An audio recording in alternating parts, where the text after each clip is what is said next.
Alrighty, my dudes, we are back on another one of Jay's painting adventures. Part of whatever, because I lost track. Part 40. But we're back in business. Congratulations, John Lane, It's on been another a whole successful month. stream. It's just been a whole last month since I brought this to you. Has it really? That was the last time you streamed?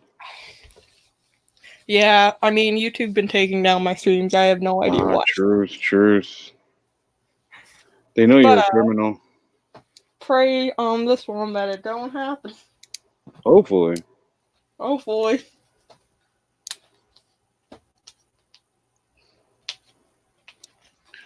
You should hit the screen option where we both have like a screen instead of the half.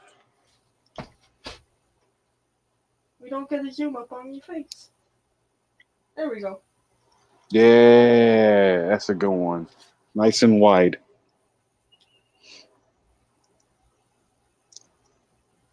What are you working on, Jay?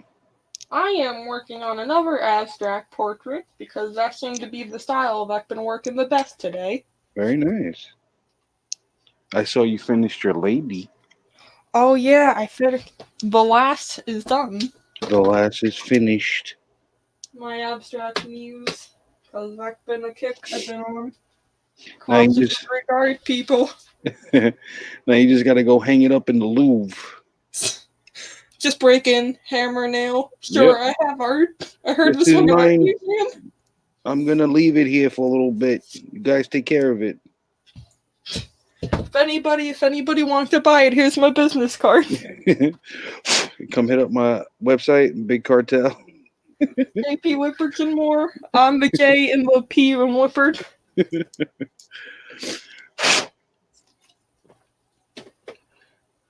And really, the little corner, really? Nope. How do I do this? I do not want this. I want to make you bigger, Julio. How do I do that? There we go. Julio, talk a little about what you're doing tonight. I am working on my Horizon build off. I did some stuff to this. Oh shit.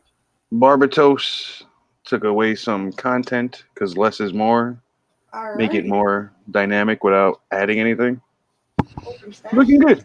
I'm actually cutting holes in the arms right now. Woo. Give it some dynamicism. Some hot stuff there. Hot gum for summer. I'm trying. Oh, you killing it. I'm chiseling. Chisel. Chisel a day keeps vampire away. It keeps the fill away. Speaking of which, let's move on to our favorite of the gentleman of the evening, Phil. Hey guys. What's up, Phil? What's up, Nora? Nora, you want to say hi to Julio and Johnlyn? Oh, hey, Julio. Hey, John. Hey guys. What's up? How you doing? You want to come closer so they can hear you? Here, I'll back up. Come on. Make it quick. Hey, friends. What's up, friend? How you doing? Good. They're asking how you're doing. Can you hear? Yeah. Okay. I'm What's good. up? How you doing today? I think I'm perfectly fine. Yeah, that's how you're supposed to be. That's a solid answer. It really is. I've got real moonstone. Yeah, you found a moonstone on your walk, right? Moonstone? Pretty cool, huh? Yeah, I found an actual moonstone. That's really dope. Well, hey, can I talk to these guys for a little bit? I was gonna show them how I make like mountains and game boards and stuff. Oh, Is that okay. I'm gonna flash to the lightning bugs. Okay. No Later, Nora. We got the ladybugs. Bye. Ladybugs. Awesome. I'll be done here in a little bit. We'll hang out, okay? Sorry, guys. How do you have such a sweet daughter? I don't know. I'm like the most miserable bastard on the planet, but I got this super nice kid. How did you do that? I don't know. It's all Robbie. It's all her. It's what keeps me sane, is what it is. Spend all day arguing with Andrew, and then I hang out with Nora, and it all balances out. Yeah. Kids aren't the worst. Not so much. Okay, how you guys doing? Not bad, man. Not bad. I don't have any foam like you guys have been using this evening. That's okay. No big deal. I don't think Johnlyn does either. So I can soak it up. I can soak it up into my brain. I'm here to to show nobody in particular how to do a thing. Yeah, That's not that's true. You're awesome. showing a handful of subscribers who only watch like 5 of my videos what we're doing. Hey, handful of subscribers. How you guys doing?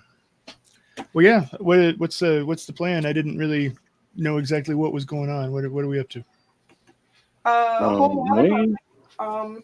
if you want to go into this, you can go into this. If you want to Okay. talk about phone, that Well, is cool by me. What exactly did you want to learn about? It's kind of a big subject. It's a really versatile material. It's just basic housing extruded polystyrene. I want to say, yeah, extruded polystyrene That's how, like, foam. you do your how you like do your basic like woodwind like base. Okay. Some hills, some mountains. Well, I got a couple of things that are kind of like I tried to grab some stuff that I'm still working on, so you can kind of see what's going on without having to like look through paint and everything. So we can check that stuff Let me out. pop in Meg real quick. Whoa! Hey, Hello, Megan. Hello, Frederick. hey guys! Why does Freddy need a link? I think we got some stickers from Doku. That's cool. You sent me the wrong link, Jay. You sent my link from StreamYard last night to him in Discord.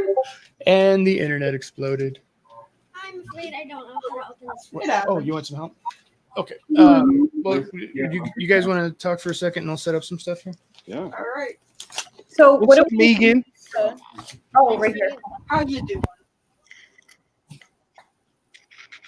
What do we need to bust out right now? You got your phone? Yes, I have my phone, Julio. You got your knives? I've got my knife. You got your sacrifice to Hotep? No, to Cthulhu. Emotep. And then Meg did. We only allow Hotep in the stream, thank you. Until Cthulhu gets a fancy trumpet to signal the end, Hotep. Doing that trumpet. Trumpets are fun. Trumpets are fun. I ever tell you guys I once tried to learn the violin to hang out with a girl? I heard this story the other night, and I love this story. Yeah, she was taking violin, so I was like, all right, I'll try a little bit. I played the worst violin ever in life. I believe that. See, I find that funny because I played the violin for 7 years. I'm like, I play guitar. It's not that different. It's very different. It's terrible. It's very different. There are some aspects of the violin that are slightly different to the guitar. What's up, Keely? Yeah, how Why you can't I see everybody? You're on screen right now. Mm. You the main girl. Man, I ain't even doing anything. Not yet. We're waiting for Phil to set up. I'm good to go. Yeah, how we all got True Gunpla shirts on? I don't. You fucking up, John. Got a rep. Wait, hold on. We got someone else that just popped in. Hey, look at this fucking guy here. Hey, fucking guy. God, What's up, Nubs? weird. What's up, bro? Look, these cookies are so good. Introduce yourself. Tell us how you do things. Your credit card number, your social security number. What side you like to dress towards? 3. 4523. Wait, that's too many numbers. Just Hey, tell can us a little about yourself. Yo, why are you sitting in a prison room? Like, It does look kind of. A little sparsely fair. decorated. It's a little sparse. it's a little bear back there, man. I'm moving next Monday. Oh, That's a good reason. yeah. Yeah, so I've literally the whole room is like packed up. Oh, So, okay. So Yeah, you're just gonna sit here tonight, yeah. not doing nothing. No, I did keep one kid out, so I'm working on Endless Waltz Heavy Arms. Not bad. Not Yeah. bad. That's the HD. No, I think it's an MG. Oh. I'll show you the box. Ooh. What's in the Oh, that's that P Bandai. Oh, the fancy. That's that P Bandai right there. I picked it up in Singapore a couple years ago. What? For 30 schmeckles. It was pretty cheap.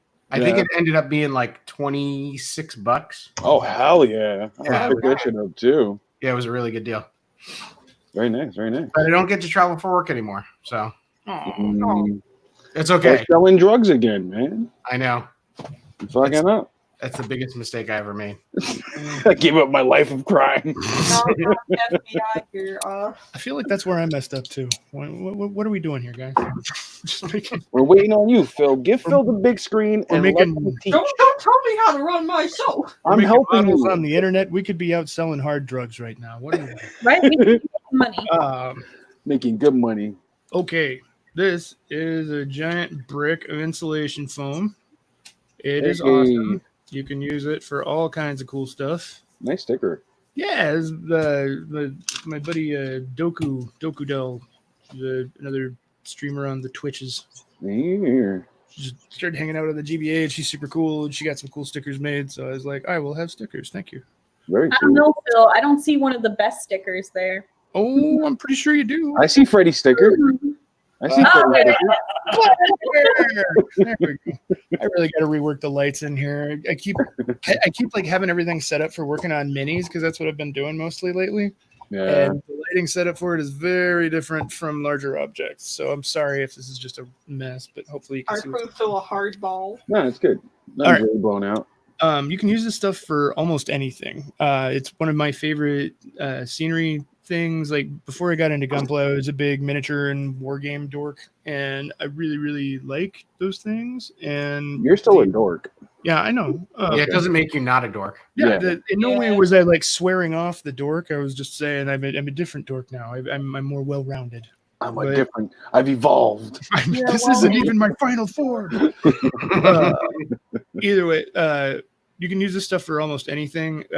For when I was using it with wargaming stuff, I was always using it for like making the actual like game table that you'd play on. I'd use it to make any like scenery elements, hills, mountains, chasms. You can like dig out trenches in them and like stick stuff in there to make like duck boards and stuff. It's wild. You can do almost anything with this stuff. What about a crevasse? You could actually make a crevasse.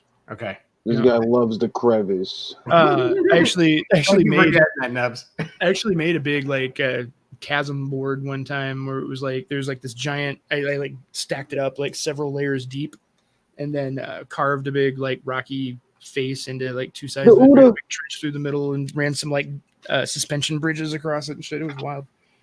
What kind of foam is this exactly? Insulation foam, right? You can get this at any like hardware store. Home You can get it at Home Depot. Home Depot. Depot actually has a special thing there because they realized that the nerds were coming in and buying foam and cutting it up on the floor in front of them because they like if you buy like a giant hunk of like 4 foot by 8 foot plywood, which is like standard like house siding size, they'll cut it up for you. But foam absolutely destroys blades, so they won't cut foam for you unless you're much prettier than I am. Yeah. And basically no wargame people typically have nice cars because they spend all their money on miniatures. So we just go in there with box cutters and cut down these giant 4 by 8 foot sheets of foam to fit in our tiny vehicles. And they started selling these little 2 foot by 2 foot, 1 inch thick. I think they call them projectiles because they figured out what we were doing. They cost a lot more than they would if they were part of a bigger sheet proportionately, but they cut down a lot of pain in the ass factor, and they're real handy for just grabbing when you need something to work on. I thrive off a pain in the ass factor. Yeah.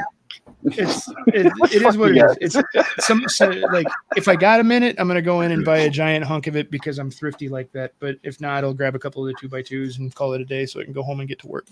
Yeah. Either way, you cut stuff out how you need it. You can cut like oblong, odd shapes and stack it and tear it up to make convincing rock faces and features.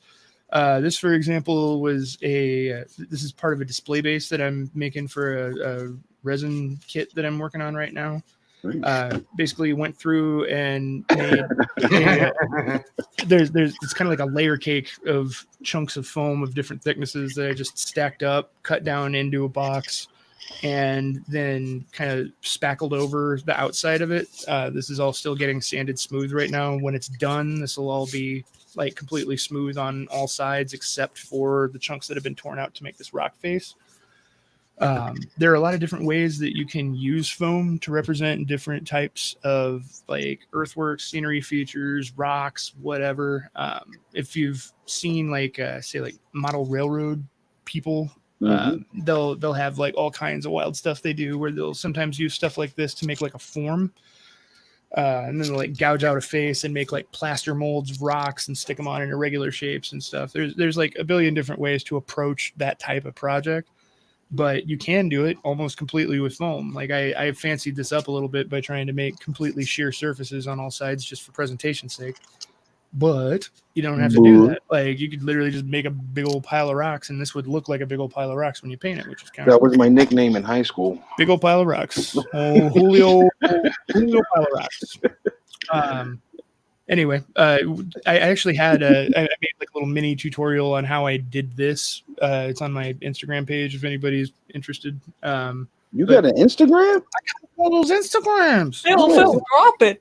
What's your handle? You will find my handle at that's the Phil_builds_stuff. Oh shit, Frank. Hold on. Frankie, you want an invite? Does what it says on the tin. Hey, Frankie wants to be in here.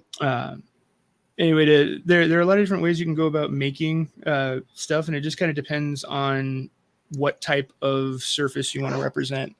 And as far as that goes, one of my like guiding rules as far as making scenery or like, especially when you're working with like Gunpla, like a lot of the people that are going to be watching this are making, the scale is so weird because the robots are so big that as long as you've got a texture that kind of looks like rocks after you paint it, it looks like rocks.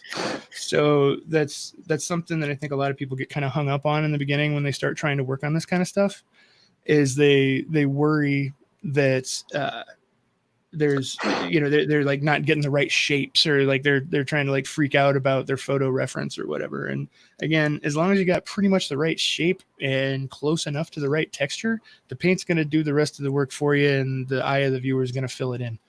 So what I like to do is just look at some photos of the type of feature that I'm trying to represent, and then just try and make some of those shapes show up in whatever I'm working on.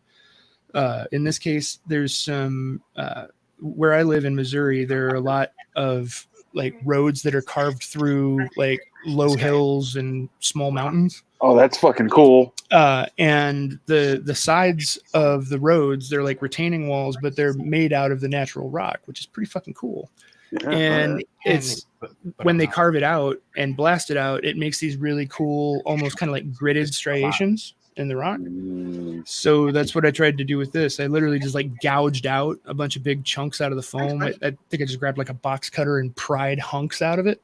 Yeah. And then I went through with an X-Acto knife and literally just like scored grids in it. And I wasn't like measuring or anything, just going through and trying to get rough like tic-tac-toe shapes all over the place. Then I grabbed my X-Acto knife and just kind of pried irregular chunks out of that. And you're just going to wind. I mean, this makes a titanic mess, by the way. This stuff is awesome. It will destroy your space. So it's good to throw down like a cloth or something if you're going to be doing this kind of thing. God, it does. Old bed sheet, whatever. That's what I used to call Meg. Yeah, old bed sheet. Old dirty bed sheet. And would he be the anyway, once you've got all that stuff kind of gouged out, then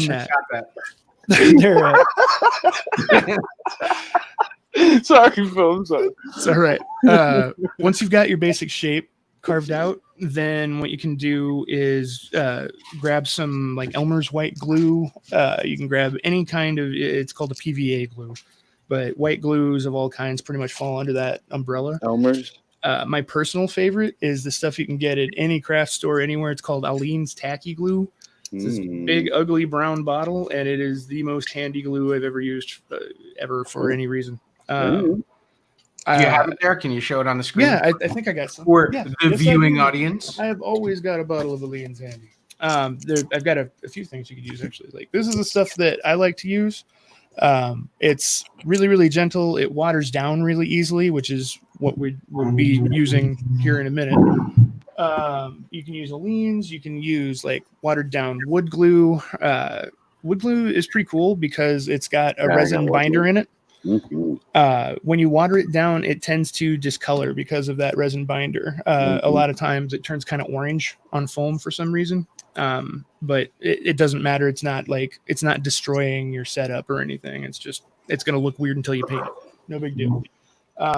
You could use, like I said, Elmer's, like any kind of, crafty type glue, because ultimately what we're going to do is just water it down and brush it all over any exposed foam that we got. Foam is very porous. It's very thirsty. It's going to absorb a lot of whatever you put on there. So don't be shy about slathering the stuff around.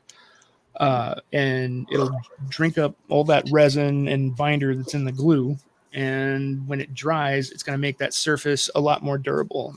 This stuff is actually pretty durable by itself. Like you think foam, it's not that big of a deal, but you can punch this stuff if it's supported well, and you're barely going to make a dent in it if it's thick enough. So once you've really toughened up that surface, the nice thing about this is it weighs nothing. Like this is like a Nerf ball in my hand right now. And once it's toughened on the surface, then you can drop it, scratch it, whatever. It's going to resist a lot of damage. It's not going to tear. So that's pretty cool. And it also makes it easier to paint, because if you can just paint right over this stuff. I like to use acrylics on this because they don't have any solvents. They're not going to eat the foam. But acrylics also dry as a plastic. So the acrylic by itself will do the same thing that glue is doing. It's just that the foam is going to drink a lot more of your paint before it stays on the surface. So you got to prime it. No, you don't want to prime it. No, you don't want to prime it? You want to prime it. Primer's got all kinds of gnarly stuff in it. You don't want to. Oh, solvent primer? Yeah, I was thinking an acrylic primer. Well, I mean, even an acrylic primer. Acrylic primer, eat it up. You could hand brush it on, but I mean, acrylic primers have a mild. They've usually got some kind of like a polyurethane binder in them it's a little stickier than standard acrylic, like glycerin. You should go straight for an acrylic. Yeah, that's what I do. Once you've got your glue or sealer on here, it's plastic. So you're just painting right over the top of it. There's nothing to it. Acrylic will grab almost anything. It's just the reason that you prime your models is because they've almost always got extra sheer surfaces, and the paint just slides off of it because there's nothing to grab. So you're spraying. If you're sanding down and all this for the foam, I thought it would need the same type of grit. I mean, for like the smooth sides on this, again, this is kind of unique to this type of project. Most of the time when you're working on rocks and stuff, you're pretty much just gouging chunks out and gluing it on wherever you want it to be. Yeah. But say you are doing something like this, I'm using like a drywall mud on this. Stucco. It's like that. Hang on, let me get that. A lot of people actually like to make scenery stuff just out of this. I think it's a little too crumbly. I like to use it just as like an edge smoothing material. And there's all kinds of different versions of this. Like this is literally just like patching plaster. It's a little bit more. It's a little bit easier to break than say like a true drywall mud or a spackle or whatever.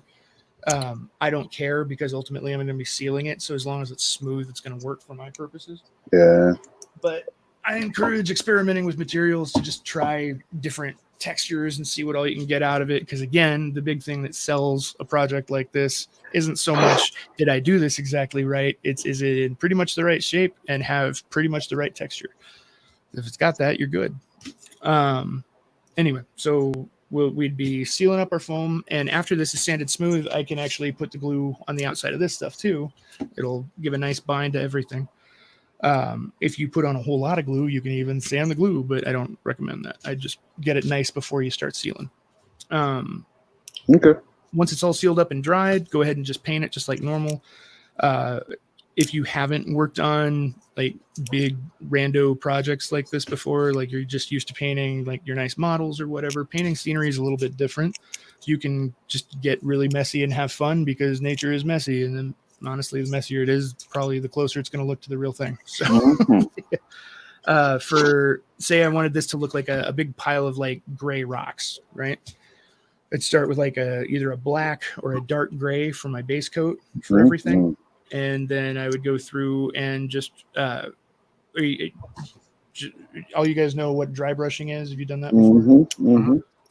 It's a really fun thing to do with acrylics, and it works great for any really heavily textured surface. And that's what I use for most of this stuff. Like sometimes if I'm trying to do like a real specific feature, I'll go through and like, carefully paint certain details. But for the most part with rocks, man, it's get it about the right color and then make a couple of lighter dry brush passes with it over the top of all that texture. It's going to grab all the little edges and kinks and raises and all these little shapes. And you're going to wind up with something that looks like a pretty convincing pile of broken stone. After that, you can go through, and if you've done any other kind of basing for your models before, you could always do like some flocking or adding like some like basing sand or dirt or, whatever you can find laying around that looks to you like a convincing representation of surface detail at scale that you're trying to represent. The easiest way to do that's just to experiment, have fun. But whatever you end up doing, get all that stuff in there, and then do your painting and finishing. And honestly, you're most of the way there at that point. There's more like, technical stuff about getting the model to look good once it's attached to the base and making everything look like it belongs together or whatever. That's kind of a whole other subject. So as far as just construction goes, that pretty much covers the basics of it. If you needed to like pin a model into the center of it, is it load bearing? Like, yeah, the thicker the foam is, the denser it is, obviously, and it winds up holding up just like anything else. But if you look at this guy, you can actually see there's a whole lot of little pinholes in it. Yeah, because I was actually, this is the one reason I don't like the StreamYard. I have a hard time getting my computer to put things on it. But if you look at my Instagram, there's a cute robot standing on top of this thing in several pictures, and it's straight up just pinned to the base through pins in its feet, about 1.5 inches long that go way down in there because it's a pretty tall kit. Yeah. So it's anchored in quite a ways, but unless you're working with something that's pretty large and you're putting it on a narrow space, then you usually don't even need to anchor it that deep because the pins will hold. Okay. Foam is awesome, man. It'll grab just about anything. So yeah, I'm thinking like something like an MG 1100. Yeah, that could be pinned in. Yeah, totally. That's actually about the size of if you look on my Instagram page, the Alex. Wait a minute, I might actually be able to pull. Let me try and get Siporian? Yeah, Siporian actually made a. She had it sculpted and her company released it. Yeah. But it was actually designed by our buddy Lynx, who did everybody's logo in the history of humanity. So that's pretty cool. I'm sure I've got a picture of her close here. Let me pull it down just a little bit. You posted it 4 weeks ago, Phil. 4 weeks ago. Look at you. I'm not stalking. No, I'm into it. You were officially handed. Keep looking. Keep looking. You keep looking. You tell me what's going on. Show me your elbows. Let's see. Yeah, hell yeah. Let's do this. Okay, that's about as close as it's going to get. I'm going to attempt to share screen. Pray for me. You gotta let him share it, Jolene. Huh? You have to allow it his other screen share. How do I do that? It'll pop up like another person in the thing. Yeah, it'll look like there's somebody else jumping in. Alright. Like a person. Like with blood. You had to bring it there, right? Lot like that. Okay, am I actually being shared here? I don't know what's what. You are not at the moment. Okay. Yeah, they're not popping in yet. Oh, really? Let's try that again. There it is. Sorry, guys. I am super good at this. Oh, it's happening. All right. I don't know how much of this you can see. This is kind of weird using Instagram on the computer. All the porn. All of it. So if you look, this robot's actually about the same height as this plinth that I'm trying to put it on. So I wanted to make sure and run the pin anchors pretty far down in there. So it's probably like pretty close to about where you see that spackle stop on the side. Yeah. It's about as deep as these pins ultimately run. Okay. And then I've got another picture of her actually mounted up around here somewhere, I feel like. Oh, that poor robot. Oh yeah, there's a little little tutorial guy over there if you want to see the actual construction of it. I like to use Aleene's for doing the sealing, and it does actually do a pretty good job of holding foam pieces together if you're doing that stacking like that. But if I'm going to be stacking foam, I actually like to use a stuff called liquid nails. Whoa! Which What is the fuck was Freddie that? being a dickhole. that foam. Yeah, will, mute yourself. that will blow your cock off if that's in your pocket. Are you serious? Let's see. You got Meg sitting there trying to learn, and Freddie's in the back. This is gonna be like, we're seriously. This is the teaching stream that I do. Is you watching me stalk my own Instagram. This is oh, there we go. All right, Dude, click like on that one. boom, like it. Extra likes. So like and subscribe.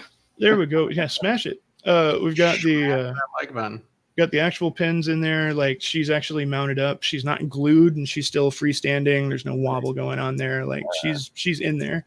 So if I were taking her to a competition or whatever, like if I wasn't just planning to keep it at the house, I could actually not glue those pins in and just mount it up there to where it could be removed so that it can be transported a little more safely. That's not always my first choice for that kind of stuff. A lot of times mounting it solid and figuring it out is a better option in my opinion, but that's up to you. This kind of stuff, again, the foam does retain quite a bit of elasticity as long as you're not like pulling stuff in and out of it all the time. So you could stick pins in there and expect it to hold for probably 3 or 4 goes through the same rough puncture without it starting to get loose. Not bad. Yeah. Nice. Pretty cool stuff. And again, that's just for like display stuff. Like if you're doing more like diorama type stuff, you've got other elements that come in there, and I've got some other stuff that you can look at for that. So let me get out of this share So screen. Phil, Yeah. you were talking about sealing the foam before, right? Yes, sir. And you said you use the Aleene's to seal it. Yes, I do. Like how thick do you go? You know, like is it just a light coat or damn it. See, the thing is that I was actually going to do some of this stuff for you right in front of you. I was trying to get a new Windows install onto the stream PC that I just built, and it completely fucked me up and used up all of my spare time. So I'm really sorry I don't have the actual like work on it in front of you stuff going. no? That's fine. What I like to do for when I'm mixing down a ceiling mix is I'll just I'll grab like a Dixie cup or something, just some kind of disposable cup. Squeeze in a bunch of glue, probably like about a quarter to halfway full with that, and then just fill it probably like close to like 3/4 full with water. And then just mix whatever's there. You're aiming ultimately for something pretty close to like, I hate it when people say Don't this. say milk. It actually say works milk. on this. It's appropriate to this one. It is. It's terrible. It's Does anybody not know any other liquids? Say is that just the only like liquid? honestly, it works and it looks like it. It's in this case, yeah, I'd say like maybe like real thin tomato soup. How about that? Excellent. That's a better. Thin tomato soup. And if you I like milky. and if you go I super don't thick have on it, milk, so I do not know the texture of milk. if you mix the glue too thick, it's not necessarily that big of a deal. If you mix it too thin, it's not necessarily that big of a deal. It's ultimately going to be doing what it's supposed to be doing. It's just a question of how much of it you're going to need to put on to get the effect that you're after. Okay. So if you put on a little, or if you mix it a little over thick, you'll just learn it by feel. But as long as it's not globbing up and obscuring detail that you've carved in, and bear in mind that after you brush this stuff on, the foam's going to kind of suck up quite a bit of it. But as long as you're not making like big glops of glue all over the place, then it's going to do its job. And having a little too much isn't that big of a deal because it's just going to be extra plasticky and you're going to paint over it anyway. If it's too thin. You could use Mod Podge too. Mod Podge Sure. now. Why not? Like I said, I'm just there. In no way is anything that I'm saying here should that be taken as gospel. Like I've done it quite a bit. I've built stuff for a couple of different like gaming companies and stuff. Like it's like I'm know enough about this to be able to show you how to do the basics. But I never want anybody to think that you can't play around and try your own materials. And in fact, you should, because there's always something better out there that nobody tried yet. See, I built my first dio a few months ago. Well, Yeah. not my first. How'd it go? Making horror plot, Freddy. Oh yeah. But like me, I didn't have any foam, so I used air clay. What is that? It worked. It's air drying clay. Crayola air dry clay. Oh, okay. It's basically paper mache with clay mixed into it. So it's like paper clay. Yeah. Okay. I did it for the pink stain. Uh-huh. It's heavy, but it got the job done. Fair enough. Yeah, the major advantage of using the foam stuff, and again, this is by no means the only material you can use. It's just almost anybody can get it anywhere. If you live in like a super warm climate, sometimes this is a little bit harder to find. But if you're anywhere close to a temperate climate, this is in any hardware store anywhere. It's extremely durable. It's extremely light, and that's what makes it awesome. A lot of scenery materials that you can use. You'll see stuff like plaster that you can either pour into molds or carve or whatever. A lot of the old school like Warhammer nerds would make their gaming tables out of like giant hunks of MDF board that weighed like as much as a car. All that, anything is usable. If it's the right shape, you got the right thing. It's just a question of whether or not it meets whatever other needs you have. I like this stuff because you can poke holes in it, carve it, melt it, whatever you want to do, it works. I'm gonna get this thing out of here. I keep fiddling with this thing. That's one kind of approach. I've got another project over here that I started on a while back. I've been working on a diorama for the Sotheby to lay down in. It's like a Twilight Axis diorama, where I started with just a plain old flat plate of the foam, cut it to the size that I needed to have the Sotheby have a space to lay down. It's big. This is probably about I think this is about as big as a GBWC base can be. I think this is a little over a foot wide on each side. Anyway, the main base of it's just a flat chunk of foam, no big deal. Then I gouged. I got pretty nerdy on this one and kind of planned out. I watched Char's Counterattack over and over again to figure out how the Sotheby crashed, and drew drag lines on that original plate for where the different parts of the Sotheby were going to contact.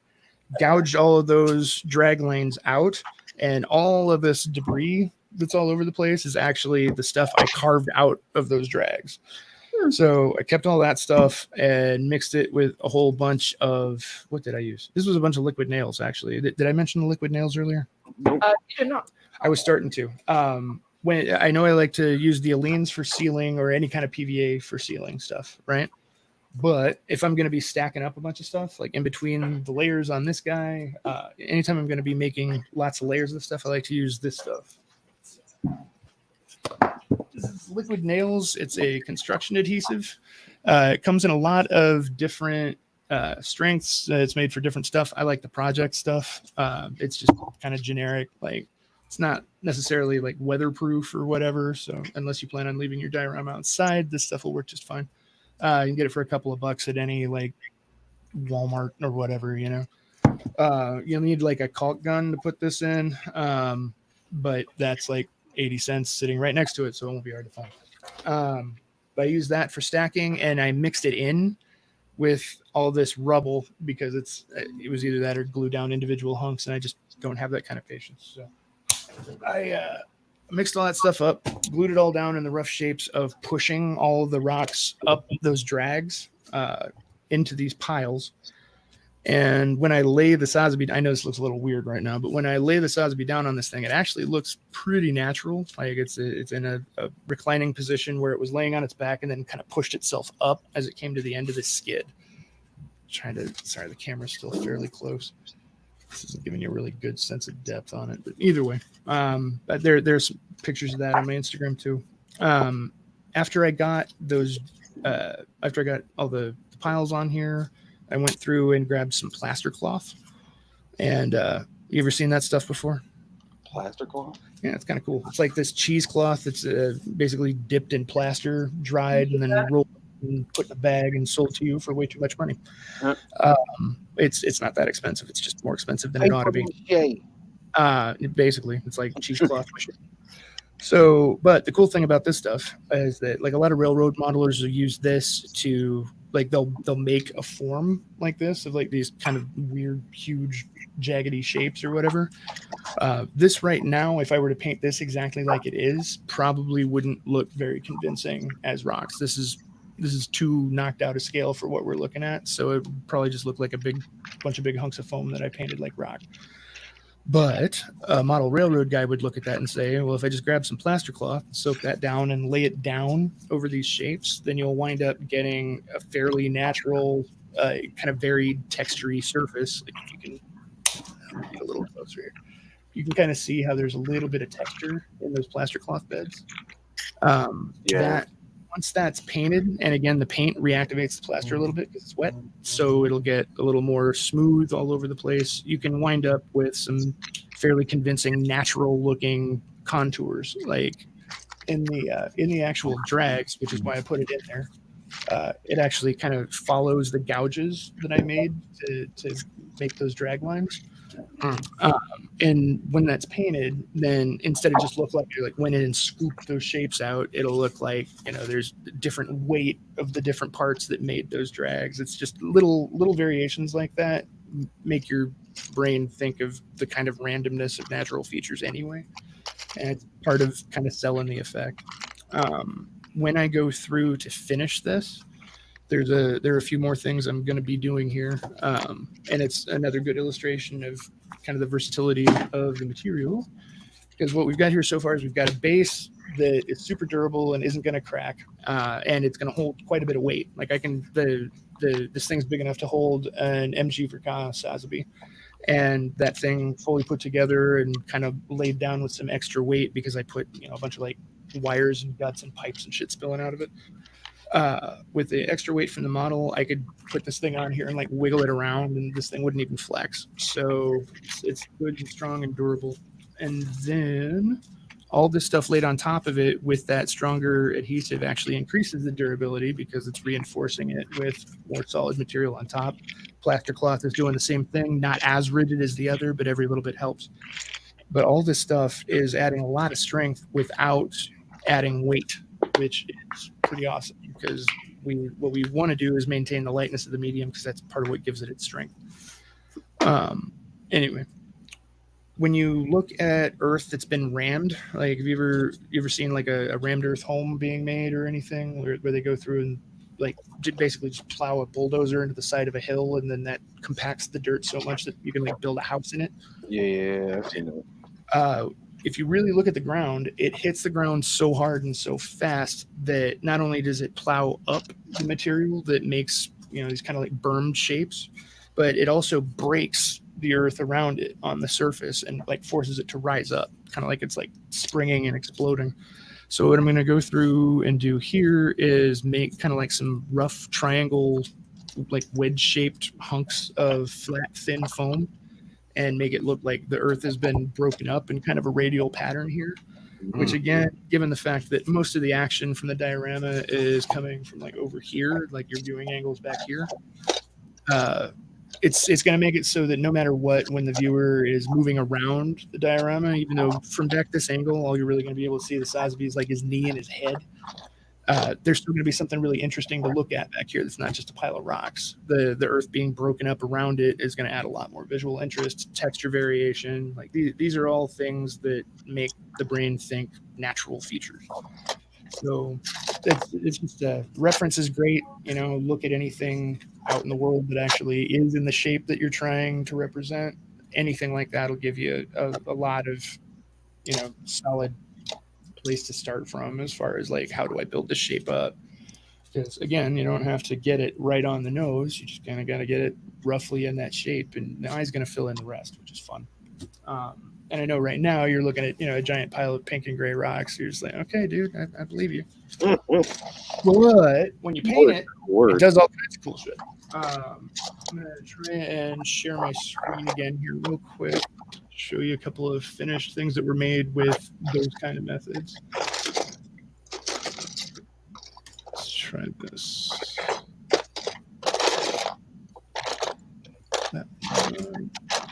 All right, John, you want to pull that one up for me again?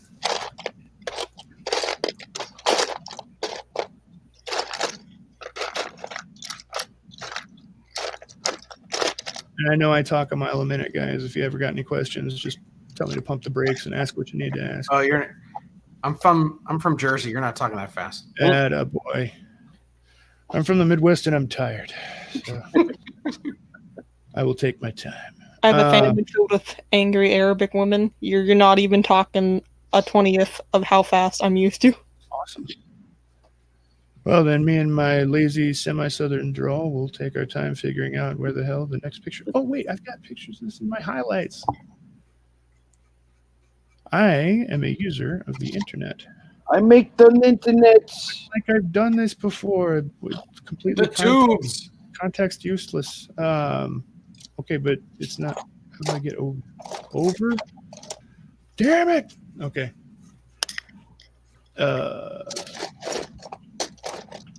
I like to make myself look as professional as possible. This is actually teaching me a valuable lesson here. Oh, hey, here we go. Wait, Phil, can I stop you for just 1 second? No. Yes.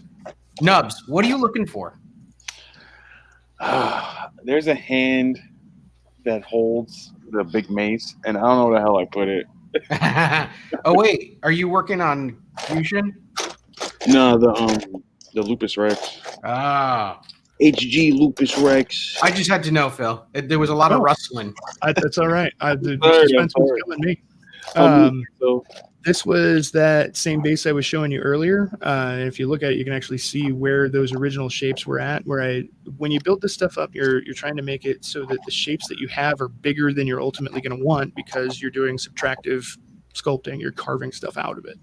So make whatever you're making too big, and you'll have plenty of room to carve stuff out and have fun with it. But again, we're just using that liquid nails. This is the one for the Sazabi? No, this was the first one I was showing you. Okay. Oh yeah. Stacks of the foam, a couple little kind of oddball shapes up here to give me extra interesting things to grab shapes out of. So you got like four pieces for the base, and then like it looks like 3 that are a little bit shorter. I just made kind of some irregular layers to stack so that I could get kind of I wanted to have kind of a declining towards the viewer angle on the hill, so that, I mean, obviously that's going to be where the eyes are going to be most of the time. So I put most of the visual interest kind of this side toward enemy, you know? Yeah. But again, we've just got some kind of extra oddball shapes there that are bigger than I'm ultimately going to want them to be. So there's just something extra that I can grab shapes out of. But it also lets you reuse like scrap that's from other stuff. Yeah, totally. I always just keep like an old board game box handy, so that if I'm pulling debris out of something that I'm not going to use on that project, then I just throw it in there, because you never know when you're going to need rubble. Let's see. Get down here a little bit so we can actually see some finished diorama stuff. Here we go. Nope, that's a finished projects post. This is teaching me all the things I need to have ready before I do something like this. So thanks for the opportunity to waste time on your stream. No worries. If not, you would have just heard me talking and... Sorry, John. No, I'm fine. I don't care. There's putting all the liquid nails in the rubble for the Sazabi diorama. Here's what he looks like when he's laying down on it. So when you said you mixed it with it, yeah. Like, were you saying that you like made larger clumps of a bunch of aggregate and then like with the liquid nails in it, and then just kind of like pressed it into place, or? Correct. Oh, okay. Yep. So you're kind of like making like a Rice Krispie treats. Yeah, kind of like sticky rice balls or something. Yeah, like, yeah. And then you can kind of shape it, but it's still got that chunky look to it. Yep, and foam's kind of cool too, because it's kind of springy, but it also like it doesn't really like necessarily conform to shape. You can crush it so that it conforms to shape, but it's still going to try and return to its ultimate or its original shape, because that's what it's made for. When you're mixing that up, what do you mix it in? Honestly, I just put on my gloves, and there's actually probably a picture of me doing it here. I just put on some gloves, squeeze way too much of this stuff all over the foam, and just kind of like work it almost like you're like mixing up like a batter or something. Yeah. Like you're kneading bread or something. Yeah, exactly. Getting your hands in there. And it doesn't have to be on like everything, because this stuff's so sticky, and you're going to be sealing it, you're going to be painting it. There's going to be a lot of other things binding it together. So as long as the stuff kind of just grips onto the other pieces of debris enough, liquid nails does the rest for you, because once that stuff's set, it's like it's almost like industrial grade rubber. That's awesome. Yeah, Meg, I'm a little worried. I feel like Freddie's not paying enough attention. He knows this stuff. He really needs the skills, you know. I'm trying to Oh. Jack, you're encroaching roast territory. This is my territory. I'll do the roasting here. This is how I show love. Hey, there's one of Frankie's videos. What's that doing? 3D printer, okay? You went to Target for a 3D printer, and you prioritized that over me, Freddie. You're already on thin ice. Oh no, we never ended up going to Target. We were trying to find lube for the 3D printer, not get a 3D printer. I told you, John Lane. You go lube shopping. Yeah, on Amazon, they sell it in a 55-gallon drum. Sweet. If you look at this guy, this was actually the beginning of me putting that Sosby diorama together, where I kind of grabbed some offcuts of other projects. Again, I keep everything. I'm a pack rat, so you never know when you're going to need chunks of whatever. And I just built kind of a rough form for that rubble to pile up on. I didn't get too terribly specific, because again, I knew I was going to be gouging and cutting a lot of that out. So that's how that started. But as far as looking at what it looks like when you're painting it, got to go a little farther down. I've got a lot of like miniature projects that are done, but I've honestly only finished a couple of like Gunpla and mecha builds. Oh, here's one. Well, keep trying. You'll one of these days I'll figure it out. This was the one that I entered in Horrorpla last year. It's not as involved as far as the foam goes as a lot of my other builds are. For this one, I kind of cut out like a rough like ground shape for the scene I was trying to do. And you can kind of see where I went through and kind of chunked it a little bit just to give it some surface variation. But I knew I was going to be painting this one in a really specific way, and I didn't want too much stuff cut into the ground, because I wanted to have a largely smooth surface to do this weird lighting painting that I was doing with it. But you can still see where the foam kind of forms a cradle for all of the other details. Like I like carved out a basin in the foam to set this like weird bear guy into. I made another little pile of foam in kind of a wedge shape underneath this area where the boards underneath the McCready bear are piling up. Pull back here. There you go. That was just another bunch of liquid nails and rubble underneath all of that to give a form for those boards to kind of lattice and cross over on top of, so that it looks like they're being, well, hopefully it looks like they're being burst through. Otherwise I fucked it up. But yeah, other than that, all the other details and materials are laid over the foam. So even though the foam isn't the star of the show on this one, it's definitely the anchor that physically holds the whole thing together.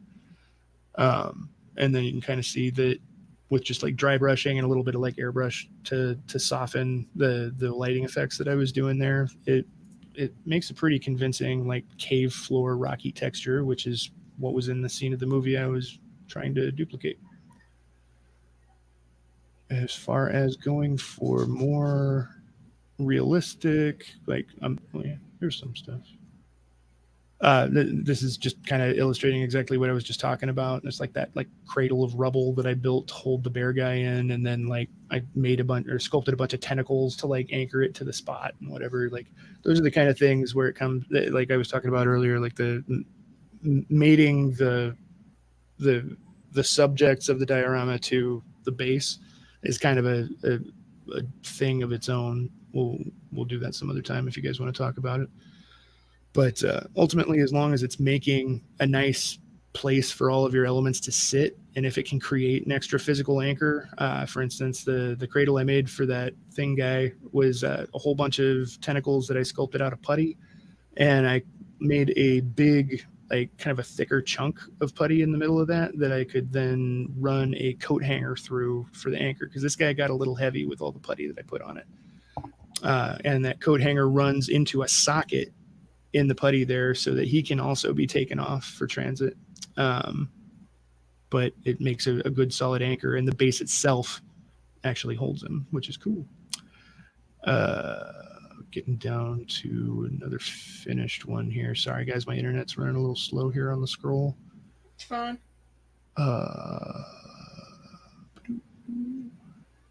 We will get there, I promise.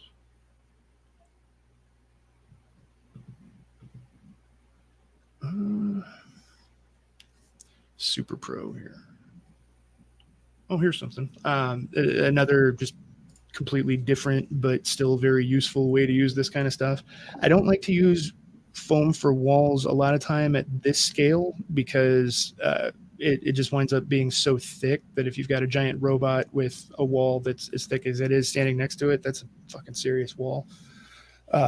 But in the case of Evangelion, I thought it kind of made sense for Nerve to have stupid thick walls for a cutaway. So I just literally built an L frame out of foam that was taller than the model was, made irregular cuts around the outside to make it, Unit Zero is obviously in a room for this. But like, yeah, there you go, reference. The whole room's just a big grid of tiles, and then I went through and just kind of kept punching that space over and over again with like a knife or my knuckle or something, and kind of scored a radial pattern to make that big dent in there. And that's gonna, once that's painted, that's gonna look exactly like the reference material, which is kind of cool. Like smashing his head into it. Yeah. The original Unit Zero freak out is one of my all-time favorite anime moments, and I thought it'd be fun to make that. Freddie actually gave me that model. Thanks, Freddie. Welcome. I love that model. That's my favorite robot. It was on you. Oh, you're welcome. I love you. Well, it's kind of fun. Well, this isn't foam, but it's the same principle. This is just a little cheapo wood plinth from Hobby Lobby that I took some cork tiles and broke up into the rough shape of hills and did exactly the same thing to those that I did to the foam. I just kind of gouged out irregular shapes in them, laid down a rough kind of textury surface paint there, and then I started laying scenery details over the top of that. Just went through and flocked and stuck in some static grass, sprinkled on some seed pods to look like leaves, and it's one of those things where, like, if you're really looking at it, you're like, that doesn't look like ground, it's in obvious layers. But if you disguise it enough with natural looking materials, then it distracts just enough that it kind of takes you out of it and lets you look at the whole thing. Those are some of my favorite Doctor Who episodes. Isn't that fun? I made that for my wife. Really? Reaper's Bones line made a couple of Weeping Angel models, and they're like $3. I just found them in the nerd store one day. I was like, yoink, you're coming with me. Oh, is that where you got them? Yeah, the TARDIS is a Bones model too. Yeah, all the miniatures in this cost like $6. Just painted them and what was the line again, Phil? What was that? The line for the kit for the figures. Those Weeping Angels? What? Yeah. The Reaper's Bones range. It's really, really cheap, largely crummy quality models, but these worked out okay. They make really nice monsters that are totally affordable. Like if you've messed around with miniature stuff at all, or you like to paint them, and you went to the nerd store and you're like, oh man, that giant would be really cool, and you're like, $80. That's not cool. But you could probably find something that's roughly comparable in the Bones range for like $12. Oh my God. This is a great website. I would stay away from any like human-sized or smaller Bones models personally. They're a little too bendy and flimsy, but anything that's got some heft to it will hold up. And they make really fun scenery elements too. If you find something that's the right scale for what you're after, they're cheap, so you can do it. It's kind of hard to justify using like a $30 Warhammer model as a statue, but you can $2 for an angel from the Bones line. That's doable. They're all statues to me. They're all statues. What do you mean you don't want to spend $30 on a little figure and be like, hey? I have to say that I'm looking through their fences right now, and they're way cheaper than anything I've ever seen. I was looking for some for another project, and fences. That's another one where I'd get to the store and get your hands on it if you can, because anything that thin is going to be really flimsy, flexible, prone to deforming and packaging and shipping. If it's beefy, it'll, hey, there's a John Lynn meme. Hey, what? I'm just, going real deep into my own Insta here. Sorry. Is that the one where you thought I sent Nora butter? No, it was the absolute unit Godzilla meme. Oh yeah. My favorites. The base for this guy is straight up just a plate of foam that I textured with different texturing paints and materials, dumped in some resin to look like water had glopped up on the surface. Super familiar, Phil. It's almost like it's in your house, man. I just literally did exactly the same stuff that I was doing on all that other stuff. It's just on a bigger scale, so I had a little bit more room to play around and use different materials.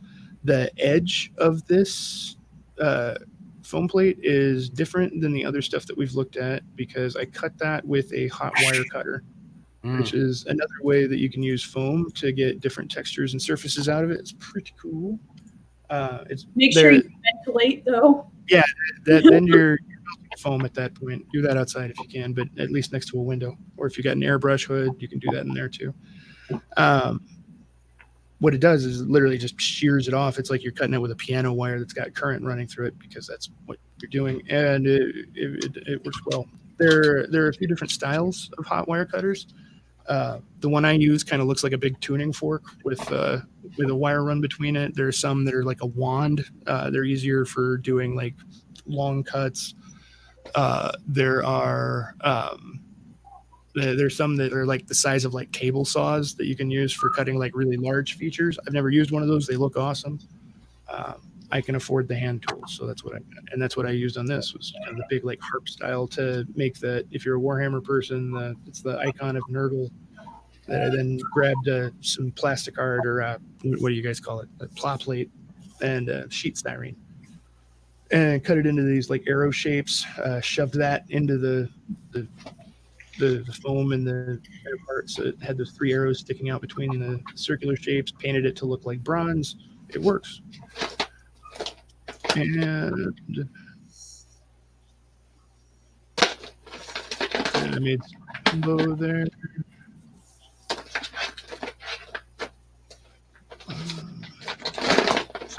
When I'm working on big projects, I try to document them pretty well. So I wind up with like 7,000 pictures of the thing that I'm working on for the next 3 months. Just kind of got to get through the bulk here. But on the other side of that is the last thing I actually finished, other than that Plague Marine build. And that has lots of cool scenery stuff in it once I find it. And I'm sorry it's taking me so long to get there. Take your time, Phil. We all signed up knowing that we were getting info. Oh God, we got Phil here. He's just gonna talk and talk. Dude, you're doing fine. This is super fun. We go to Star. So we're gonna learn today. This one was pretty cool because I got to do a few different fun things with this. And again, Freddie was a huge help and sent me all these little mobile worker guys that I got to paint, which are super fun. If you haven't painted any of those guys, they're a lot of fun to work on. I strongly recommend getting a hold of any of the different styles that you can get. Anyway, this was, again, just a square plate that I drew the Tekadon logo onto, and I will show you here in a minute how you can get those relief carvings to not only get in there, but stay looking good. We'll go over that in a sec here. All of the surface detail here around the edges was made exactly the same way as I was showing you before, just built up in layers, irregular shapes that I then carved out to kind of hollow and make room for these odd, like brutalist concrete slab structures that are all over Mars in the IBO series. I then covered those with like little chunks of the cork that you saw in that Doctor Who diorama, or just little pieces of foam that I had left over from the offcuts. Tried to make all these surfaces look as irregular as possible to really look like it was pretty much just like backhoed out in a pretty rough fashion. They weren't trying to make this look like those are just fun to look at. They're fun to say. I like those. But then all these little outbuildings are actually just made out of the cork tile too. It's another one of my favorite materials. I could do a way too long talk that nobody wants to listen to on the virtues of cork tile. But either way, that's pretty much the entire base is made out of cork and foam, and that's it. Just a bunch of basing sand and textured paint to get these different like kind of sandy surfaces around what I tried to make look like, you know, poured concrete for the area out here. And then a bunch of dry pigments were then rubbed onto it because I wanted to make it look all kind of sandy and dusty, because when I think Mars, that's what I think of. Let me see if we've got something that's a little closer to the actual surfaces here. No, probably just showing off the whole thing because I'm a dummy. Nobody wants to look at the robot. What's up with those rocks? I want to look at the robot. Yo, you're roasting yourself. I don't have to do nothing. I know, right? You just let me keep going. Eventually, I'm Well, not like you do anything anyways. I don't do a goddamn thing. West. If you give us long enough, we'll just make ourselves cry. You don't even have to mess with it. Hey, self-deprecating. But here you can see the different textures that I got out of the gouging. This, I didn't try to make it look kind of striated like the plinth that I was showing you earlier. This is a lot more random. I literally just wanted it to look like it had just been grabbed out of there. And then the dry brushing that goes over the surface is just, I try to concentrate the shadows and the highlights in different areas. You will figure out how to do that quickly, just moving your hand around. You'll notice like certain strokes will leave more paint on one surface of a varied shape than on the other. Just make it look like the light's coming from the direction you want it to, and it's going to look solid. So you're telling me how you stroke it is important. Girl, if you need me to tell you that, then, you know. What am I doing here? Why am I even here? This is too young of a stream for me. I really like the way these turned out. Underneath the mobile worker here that I broke, I tried to make it look like the concrete had kind of cracked and separated. I got a little too much dry pigment in here, and it kind of spoiled the effect, honestly. But I'll show you how to make that cleaner than that. But the combination of the textured paints that I then dry brushed and washed different thinned out paints over, I thought created a really believable, color blend for kind of like the bed of everything. And then when I rubbed the dry pigments into everything, that's really what kind of tied everything together. And I thought it gave a pretty natural look. I'm still getting used to the scale of Gunpla. I'm used to working in like 28 millimeter miniature scale, which means that a 6 foot tall guy is about an inch and a half tall. So making details look like they're scaled to them is very different from making it look like the dude would be like, I don't know, like about the size of your pinky nail. These are obviously therefore going to be pretty big hunks of rock that are sticking out of these walls. I'm not that much of a scale Nazi where it's like everything has to be exactly so or whatever, but the closer you can get it to consistent, the more it's going to sell the effect. Here's a picture of it before I got all the paint on it. I laid a little bit of spackle over those layers to even them out and make that kind of ramp shape there. I also sealed any of the areas where there were obvious layers of foam. And even after you've gouged out surfaces, you can always lay these kinds of materials over the top of everything because they're smooth, and you can smash them into details that are already there. And it winds up looking like dirt has settled on it, impacted smaller rocks. That kind of stuff really gets described in how you paint it, which again is largely a texture issue. I've got all the buildings actually assembled and put in here at this point. Also sealed the edges on those with that spackle just to make it look like it wasn't glued together from a bunch of pieces of cork. I've drawn on the shapes that I'm going to carve into the tile, and we'll get to how to finish that process here in a second. Ran around the whole outside surface of it with the spackle that I was using at the time. To do that exactly the same way as we're doing that plinth that I showed you earlier on. And those were my super cool green plaid jammies. For those that are curious, I am a style maven. Going back farther, seeing more like the planning stages where it's just layers of the foam built up in weird irregular shapes that I'll then carve out and make gaps in to put the other elements that I want in. And that's just the plain old square tile that I built everything else out of. That's Nicolas Cage. He is telling. Do you mean our Lord and Savior? He's telling us that we exude a cosmic darkness. To which I say, I know. I know, and I'm okay with that. I'm okay. Nick came here to still Phil because he's a national treasure. That might be all the finished stuff that's in there right now. There's a whole bunch of like other like started miniature projects and stuff. I've got game boards that I start, and I really like making like custom board game boards because I'm a giant nerd. And actually, there's another one of those around here. Any of you guys ever played Final Fantasy Tactics? Mm-hmm. It's one of my all-time favorite games. And Cyporian, from the GBA and Girl Gang, once upon a time wrote a game called Endless Fantasy Tactics, which is basically Final Fantasy Tactics, the board game. And it works exactly the same way, so I thought it'd be fun to make like the first level from Final Fantasy Tactics. You just cut a grid.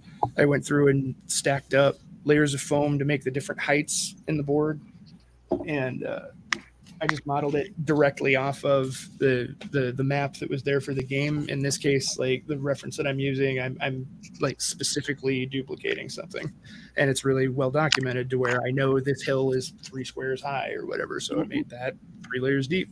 There's some like little like culverts in here that I'll be able to lay like water effects into and all that stuff. Like that's all finishing materials. But the important thing is that the different layers here have a grid scored into them. And I will show you how to do that in just a moment. John Lynn, make him big. Yeah, highlight him. Stop drawing Daria. La la la la la. And I'm seeing some questions there. I promise I'll get to those in just a second. All these grids here are all carved and scored into the surface. And this is just another good example of a completely different way to use this stuff, because obviously we're not trying to represent natural shapes here. I'm trying to make this look like Cubert, you know. But even doing that, once we go through and do all the finishing stuff and paint this, it's actually going to take on a little bit of a more natural look, even though it's cut into a really unnatural shape. So you can really play around with the way that you present, the way you design the stuff to whoever's looking at it, and have some fun with it. And that's another one where experimentation really pays off dividends there. Just play around, see what you can do. I made one of these boards the first time I found Emily's game. I played that game and knew of her before I joined the GBA. I was actually really surprised to find her there. I was like, hey, I played your game. But I just made one of them for fun, just to see if I could make it look like it, and it did, and I had fun. So I recommend trying just quirky stuff like that, because it's foam, it's cheap. Try it, you know. These are just, you know, cork houses that are made exactly the same way as the stuff that was on those Tekkadan dioramas. Just copying the shapes of what's available. Anyway, let's see. Let's carve a plate here so you can see how that works. This is another fun thing to do with this stuff. This is kind of a junky offcut piece that my cat apparently used as a scratching post, but that's okay. Let's say, John Lynn, do any of you guys play D&D? I feel like there's a D&D guys here. Yeah. We play D&D, yes. Yeah. I love this stuff for making dungeon tiles out of, and I know there's a million different dungeon tile tutorials out there, and they all pretty much tell you the same basic thing, but it's a great way to demonstrate how to do this stuff. And mine look kind of nice, so let's try this. The foam that I like to use for that kind of project, you don't need it to be as thick as the basing stuff that we've used before. Because it's not going to be load bearing. It's going to be a bunch of individual little pieces. You can just, it doesn't need to be that dense, and you're still going to seal it. So it's going to have extra durability anyway. So we were using like inch thick stuff before. I don't recommend using anything thinner than an inch for basing stuff, because that's going to be a little flimsy, but you can get the stuff as thick as like 2 or 3 inches. Like, it's crazy. Anyway, this is about a 1/2 inch thick. It's pretty, like, you can feel some flex in it if you wiggle it around, but the pieces we're going to cut aren't going to have that much load on them, so they're not going to deform, which is another reason the foam is awesome, because it doesn't deform. A lot of guys like to make bases out of stuff like say like really dense foam core, because it's light and it's pretty durable, but it tends to deform, especially when exposed to moisture and varying temperatures, because there's 2 sheets of paper holding that together, and the paper is susceptible to moisture. Foam doesn't warp. unless it's made really hot. So, more fun stuff to consider. When working with this stuff, I like to use a cork-backed roller that's not going to slip. I think I mentioned earlier that foam tends to dull the shit out of blades. And oh yeah, it does. so I like to have, like a whole, tube or box of X-Acto blades handy because you're going to use them. And the most dangerous thing in the world is a dull knife. So always, the minute you start to feel some drag on that thing, get that fucker out of there. Where's Because my cutting gloves? What's that? I was saying, where's my cutting gloves? I am putting them on now. This thing took about 3 knives. Can do that I too. See it. It took about 3 knives of the edges and everything too. Oh, that's it? Yeah. Man, we would have gone through a bunch. That looks really cool, by the way. I saw that the other night. I'm excited to see what you do. I really love how Meg has cutting gloves. Did you stack the foam to sink that pentagram shape into, or did you just carve that in, or like what is? Yeah, this is one piece. One piece. Nice. Yeah. Inch thick. Inch thick. Okay. Right on. That's cool. Yeah, I'm excited to see where you wind up with that, man. That looks really cool. That's a fun shape. Yeah, hopefully it comes out nice. I think it already looks great. It does. I need to clean up the inside because it still looks kind of weird. It's got a Looks like pentagram, so I love it. Almost not in blood anyway, so. I need to take out my headphones for a sec. I like to use ballpoint pens when I'm marking on these things. It tends to leave behind just enough ink to work, but not so much that it like stains the foam and seeps back through other materials later. If you're using like a Sharpie or colored markers, that kind of stuff, a lot of times it leaves behind enough pigment in the surface of the foam that it can wick back up through other materials. If you seal the foam, it's not that big of a deal, but I mean, you'll even see it in your sealing glue. You'll have little like color blobs in that. Once it goes plastic, it's probably not going to come back through, but I just say, fuck it, wait, take the chance. It's also very hard to sand through. It kind of absorbs into the foam a little bit too. Yeah. So I'm gonna grab a ballpoint off this other desk here. I'll be right back.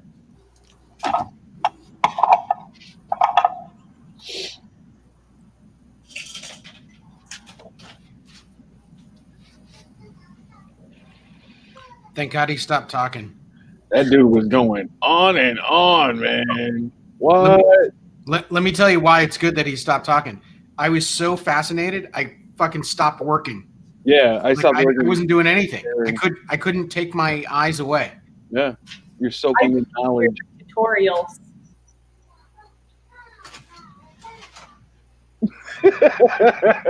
Telling you stupid. La la la la la. Let's see. As far as questions go here, real quick, let's make sure and hit those. It goes backwards. I'm sorry, guys. I couldn't see the chat here. Somebody's used flower foam. Wait, do it again. What? Oh, chooch. There we go. Face. Spare time. I hope you're still here. I'm sorry. I know this was a while ago. Me and a friend used that flower foam. Super brittle, big mess, turned to dust. Correct. I only use that stuff as like an emergency like painting stick holder. Do not use that stuff to make scenery out of. It's not dense enough to retain its shape, and as it loses moisture, it goes completely brittle and will turn into like the dust of ages, and it's messy and it sucks. Don't do it. Rock. Frankie's chilling on the sidelines. What up, Eric? Frankie, you need a boost? It also says that in upstate New York, the retaining walls are so steep that they put mesh on them to stop the loose rocks from falling. I believe that. Foam is easily melted, Uda says. Newer Bones black plastic is pretty decent and just as decent. Or just as cheap. Sweet. There you go. Apparently new Bones are good. So much to do with the foam base. Correct. I don't think I've even begun to figure out all the crazy shit you can do with this stuff. I mean, it's just a super versatile material. Play around, have fun. I've learned a lot tonight. Top coating and varnishing affect the foam. You can varnish, but honestly, like if you remember the that finished Tekadon diorama, that had so many layers of stuff. It was sealed before it was painted. And then on top of that, you had your base paint. On top of that, you had more glue that was holding on the surfacing elements. You had surfacing paint. You had, so much stuff that went onto that before it was ever, finished, that it didn't really need to be sealed after that. If you're super worried about it, by the time that you've got that much stuff on it, the foam is probably insulated enough that you can put top coat on it. I don't really recommend it because you never know if there's any dead spots in your coverage, anything's thin enough that solvent from your top coats can wick in there, then it'll just start eating that foam. And you'll just wind up with a big sinkhole melted into your shit, and it's real hard to mask that. So personally, I just say really, really spend your time layering up your scenic elements, and you're probably not going to need it. But worst comes to worst, you could always get a brush on acrylic varnish. Those tend to be kind of thick.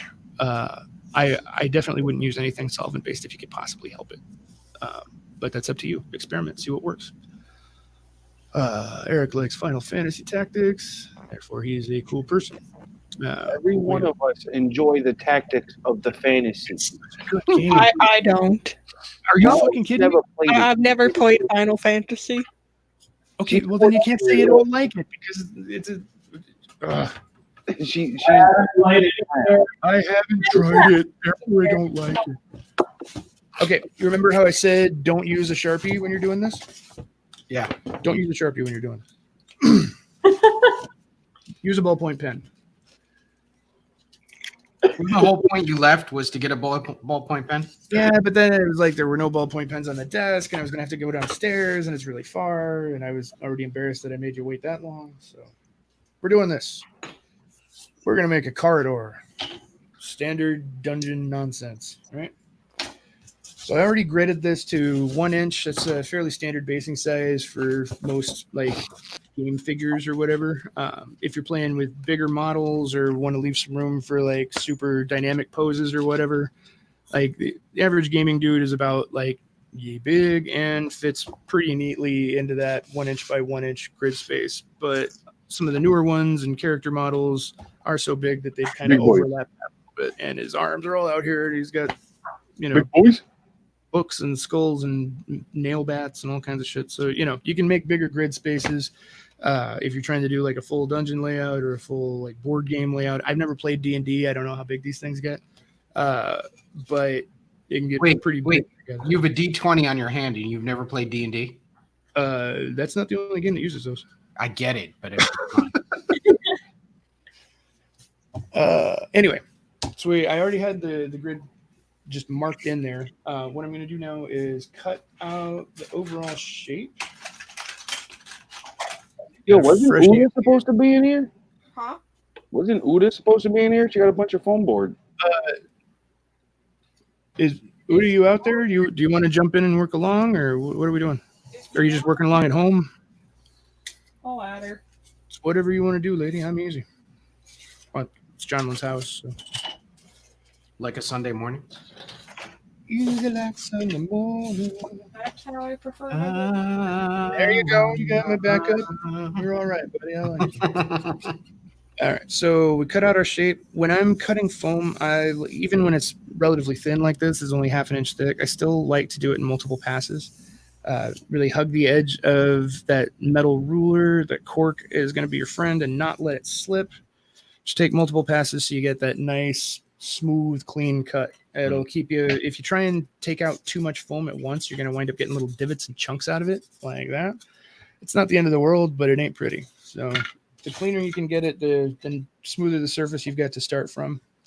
So I've already got my grid carved in here, and we're going to go through and score this. So just enough to kind of sink it, say about 1/4 inch deep, right? A little less since this is only 1/2 inch. I am super precise, by the way, with everything that I do. This is about the only time I ever use a ruler is for this. I don't actually measure with it. Just keep it from cutting off my fingers. So we're just scoring that in there. And we're going to do that down all of these grid lines real quick. resist the temptation to gouge in there and sink it, because it will get gross in a hurry and be very unsafe, and nobody wants that. I have cut the shit out of myself before doing this, so take your time.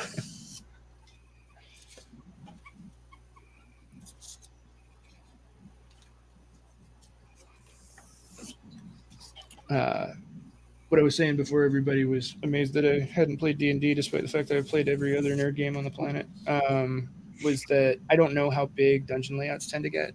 So when you design your grid, you want to balance, making whatever models you're using to represent stuff with fit comfortably, but also not make the spaces so big that you wind up needing like a buffet table to put your dungeon layout on. So unless you're into that sort of thing, in which case I say go ham. You're cool.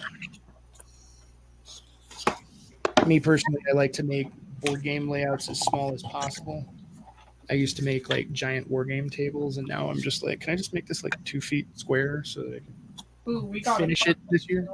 We got a question. Hey, try me. Use sandpaper to You can- smooth the edges. You can absolutely use sandpaper to smooth the edges of the foam. This stuff is absolutely sandable, and it is absolutely crazy toxic once you do. So make sure that you're not breathing this stuff in. This is not stuff you want to inhale. Is it known to cause birth defects in the state of California? I'm gonna go ahead and say yes, but let's Only in find out. California. XPS insulation, sheathing for Yes, damage Meg. control, humidity, reductor del consumo del something else. Yeah, don't breathe it. So once we've got our grid scored in there, then grab a blunt pencil. Super useful stuff. But yeah, you can totally sand this stuff. Just don't breathe it. Like, get next to your ventilator, sand it outside. If you get the dust all over yourself, try and dust it off as much as possible. This stuff is gnarly once it goes particulate. Real quick, Julio, he meant blunt pencil, not a blunt. Ah, thanks, Frederick. But at this point, all the sharp things are put away. So I say grab the blunt. You're good. If you can go hands free, then you're ready to go. Anyway, Thanks, Phil. hey, I love you. Just rock that into the score line and just really gently pull it back and forth a few times. And what that's doing is it's reinforcing the score, and it's creating a little divot on both sides of the cut. Remember how I said earlier that you can crush and compress this foam, but it will eventually try to kind of spread itself back out to its original shape, because that's what it's made for. What you're doing here is encouraging the foam to not do that. We're making it so that rather than try to heal itself along those razor thin score lines that you made, it treats all of these as a little depression, which gives it just a little bit more surface interest, makes it look more like, a tile edge, something that's intended to be there instead of just like a little groove, It also will increase the amount of divot at the intersections of the grid, which lets you do some other cool stuff that I will illustrate in just a moment. You don't want to go too fast when you're doing this, because if you do, like, always ready. I don't know if that's starting to, you probably can't see those. There's itty bitty tiny little hairlines. Yep. Right now? I'm going to take a break for just a He's second, not ready. and I will be right back. Sorry. That's not prepared. Sorry, I'll be right back. No problem. So what I like to do is I take the foam and I fold it. Gentlemen, I don't enjoy this. I don't enjoy this at all. You might have to get some quiet time in the Discord. Would you like to be in quiet time? If you don't answer, I'm just going to put Meg on quiet time. What? What did Meg do? Nothing, but she's going to feel John Lynn's wrath. Guilty by association. Yeah. Your homegirl's in the back playing God right now. Don't giggle like that. She's Meg for quiet time. Shit. Meg, what are you doing? You're rescoring the lines you did before? Yeah. Can you put it on her so we could see? Hey, good shit. What kind of pencil are you using? A mechanicals? That's not a real pencil. I don't have a real pencil. How do you? What? The man behind you is 78 years old. He has a pencil. You're older than I am, Julio. Wait, what about a chopstick? You are older. Do you have a Oh chopstick? yeah, I'm older than him. Yeah, but that's my good chopstick. That's the one she actually uses. Yeah. You know you're supposed to use them in pairs. Use Freddy's. Straight on. Don't do it at an angle, else you're only going to bevel with one edge. Yo, Dex, what do you have tattooed on your arm, bro? It's all steampunk insects. Ooh. So here, let's see. There's an ant with a steam engine. Ooh, shit, that's dope. And then let's see. That's a bee. Yeah. And that's a beetle. It's kind of hard to see. Oh yeah. And then there's a spider on the side over here. And then the whole shoulder is a clockwork octopus. Very dope. Oh shit, Hot Boy Summer. That's cool, man. If we were playing Yu-Gi-Oh, you would play the deck that has only bugs. You might, yeah. I love insects and like sea creatures, especially for tattoos. Yeah. So, kid from Yu-Gi-Oh with the insect deck. You have a lot to learn about the insect realms. Jolene would have been fighting you with another insect deck. Well, but they're like sea creatures and insects are all really similar, you know, especially like lobsters and crabs and shrimp and so gross. Yeah, a little gross. They're pretty cool. Maybe. If I were in Yu-Gi-Oh, I'd play the deck with all the dicks. Dick deck. I don't know anything about this game. I'm playing Shit, welcome back, Phil. Hey, sorry about that, guys. Household stuff. Let's see. What I was saying there was that when you're doing these Dick deck. Dick deck. That is your name from now on. I fucking love it. Dick deck. When you're making these I realize all the settings I could use for this. She's having so much fun hosting. When you're making these shape reinforcements, you don't want to go too fast, because if you do, it's going to start to actually tear and make these little striations that make it really obvious that it's foam. It destroys the illusion of the surface that you're going for. So the slower and steadier you can do it, the cleaner those little divots are going to wind up being. And if you get a look here, it actually makes a really nice kind of irregular tiled surface that way. Dick Zodia. Dick Zodia. Type of the foam the guys are using.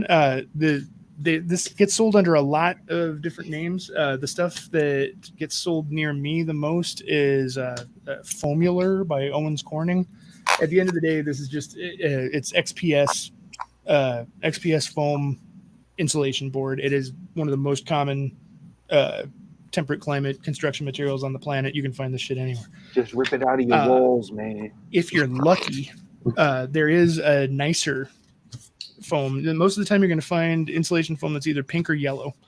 The colder climate that you wind up in, the denser the insulation R values are going to be, because you need it. And when I lived up in Minnesota for a while, they had XPS foam. Sorry, Plum. They had the legendary blue foam up there.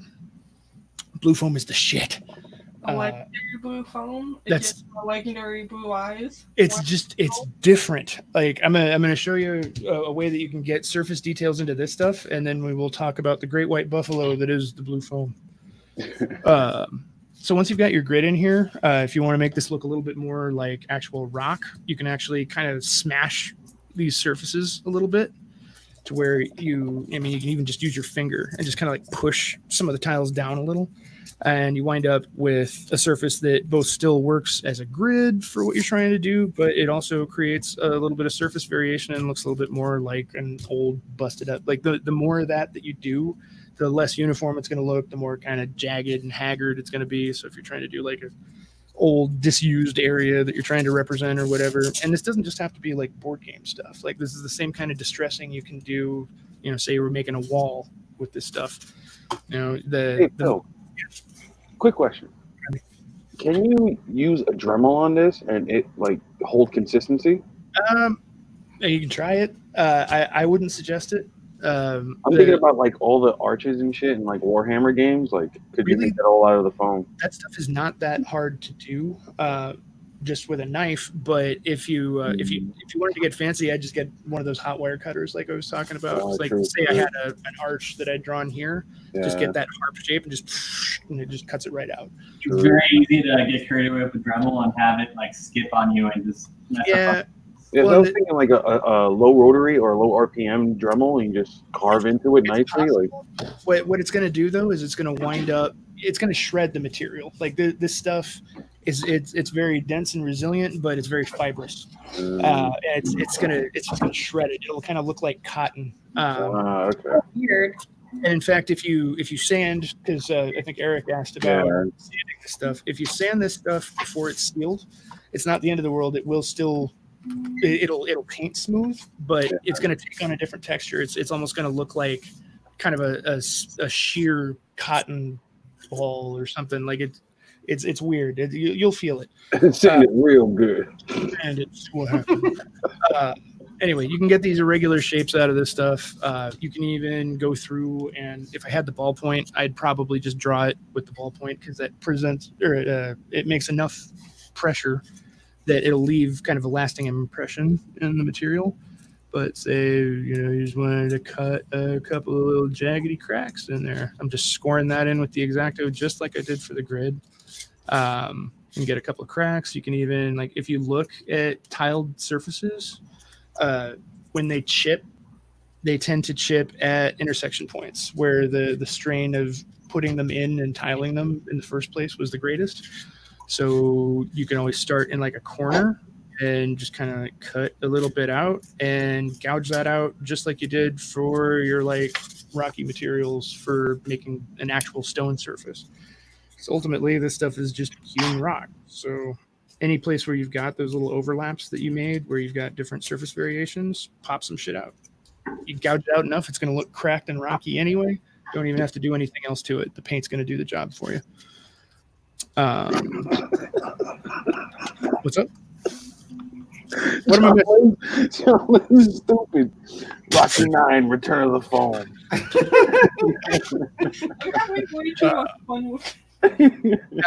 The blue foam stuff, the cool, and when you make those cracks like that, just go through and reinforce them a little bit with either like the end of a ballpoint or a blunt pencil, whatever, just something to spread the score that you made just a little bit to give it that little bit of extra visual reinforcement, because it is going to try and heal itself even after you do that. So that crack's not going to be that wide when you get everything painted, but anything you can do to give it just that little bit of extra space, it'll hold the shape a lot better.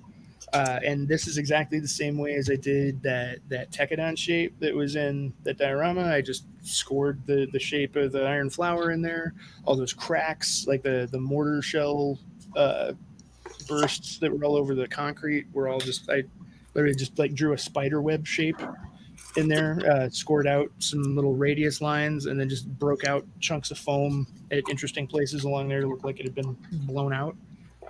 And once it was painted, it looked legit. So, but that's the same kind of stuff there. Another thing that you can do to the foam that's kind of interesting is you can texture it. Either with the textured surface paints that we were using on those other dioramas, or physically texture it by grabbing like a wadded up ball of foam or a wadded up ball of like a tinfoil. You can grab a cool looking textury rock out of your yard. Like that's actually, I used to keep a couple of interesting rocks for doing that. What looks like rock better than rock. I actually just use tinfoil on mine right now. I love the tinfoil. Tinfoil's cool because it's light and you don't have a giant rock in your house. People might look at you a little less right crazy. Behind You her. can hide your foil ball. Hey, good shit. Oh, wow. Hey, there you go. You're doing the thing. Look at hers. Yo, Meg, did you just do that? If you're using the foil to do it, this is cool. Let's watch you for a minute because that'll actually work better. When you're using the foil to do that, try to avoid, because foil will compress into a fairly smooth shape. If I use the foil, I like to make a pretty big ball out of it, like at least the size of a baseball, and really try and like crimp the edges of it. The reason for that is twofold. The first is it's going to be a lot easier to handle, and it's you can actually roll the ball around on the surface. It also, the more surface area that you've got, the less likely it is to look like a stamp. Because if you've got like a smaller surface area and you're just kind of pushing it in there over and over again, it's literally just going to start repeating. So the more random shapes and gouges and rolls you get, perfect. The more you get like that, the more it's going to look like an actual stone surface. Again, like actual rocks are good for this too. What foil won't do most of the time is it won't gouge. So that's cool if you're avoiding that. And the foil is a great texture for floors, walls, masonry, whatever. You can use it for all kinds of stuff. It's super handy. But the more irregular the surface is of the ball that you're grinding in there, the more interesting patterns you're going to get, the more depression it's going to make when it passes over. And the more surface area you've got for texture variation. Anyway, stuff. Once you get that, you do exactly the same stuff that we've been talking about doing with everything else. Just thin out some glue and paint it all over there, let it sit, and then you can get on to painting stuff. And painting it is pretty much the easiest thing in the world. Like, I like to paint with acrylics for all of my model stuff. But I like to use nice acrylics for my models, and you will use a ton of paint on scenery projects like this. The good news is get some fucking foam tomorrow. That cheapo craft paint. I'm gonna do it. I'm gonna go get some foam. Like I got, dude, this shit is, you can use it for all kinds of shit. This stuff is literally like I think it's $1 for this giant bottle of paint. Oh, I love that stuff. I've got like 30 This is actually what I learned how to paint miniatures with. You can paint minis and models with shitty paint, by the way, if you know how to thin stuff. Well, that's a lesson for my stream when it fires up when I finally get Windows on this goddamn computer. But either way, this stuff is awesome. It's cheap. It works. It's fantastic scenery paint. What I would do for this is seal it, put on some black stuff, paint a base layer of gray. You could go for like a warmer, like earthy tone if you wanted more of like a field stone kind of look or whatever. Like, just look at tiling, look at rocks, look at stuff. Like you've got the internet. Just pull up a tile store and see what you find. If you find a color palette that looks like something that you're into, then use those colors. It's going to look like that because you textured it and now it looks like rock. So you go through, paint at your base colors, do exactly what we did with the fancier stuff. Just go through and dry brush up until you've got a blend of different tones that looks natural enough to you and you like the way it looks. Call it good.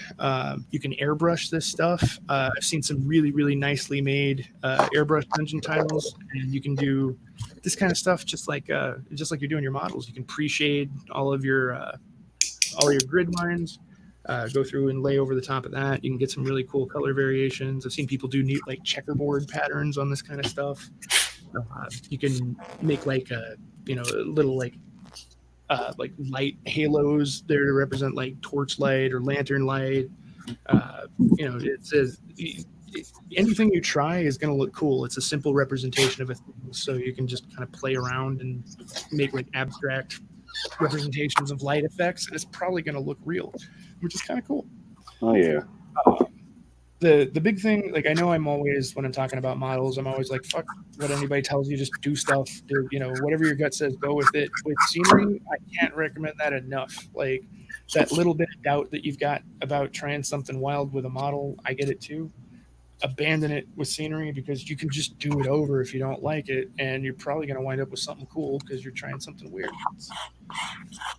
Weird is good. But yeah, with this kind of stuff, obviously it's a grid. So as long as your different pieces are consistent, then you can have a layout to represent all kinds of stuff. You could make like your dungeon map. You could do board game tiles. You could do board game sections. You could make bases for stuff that have grids on it. Meg the other day I saw was working on like a brick, like cobblestone kind of surface. That's another one that's kind of fun. When you're gonna do that, the only Hey. wait, one thing that's important to remember hey, look at you, you're even doing like color variations in there.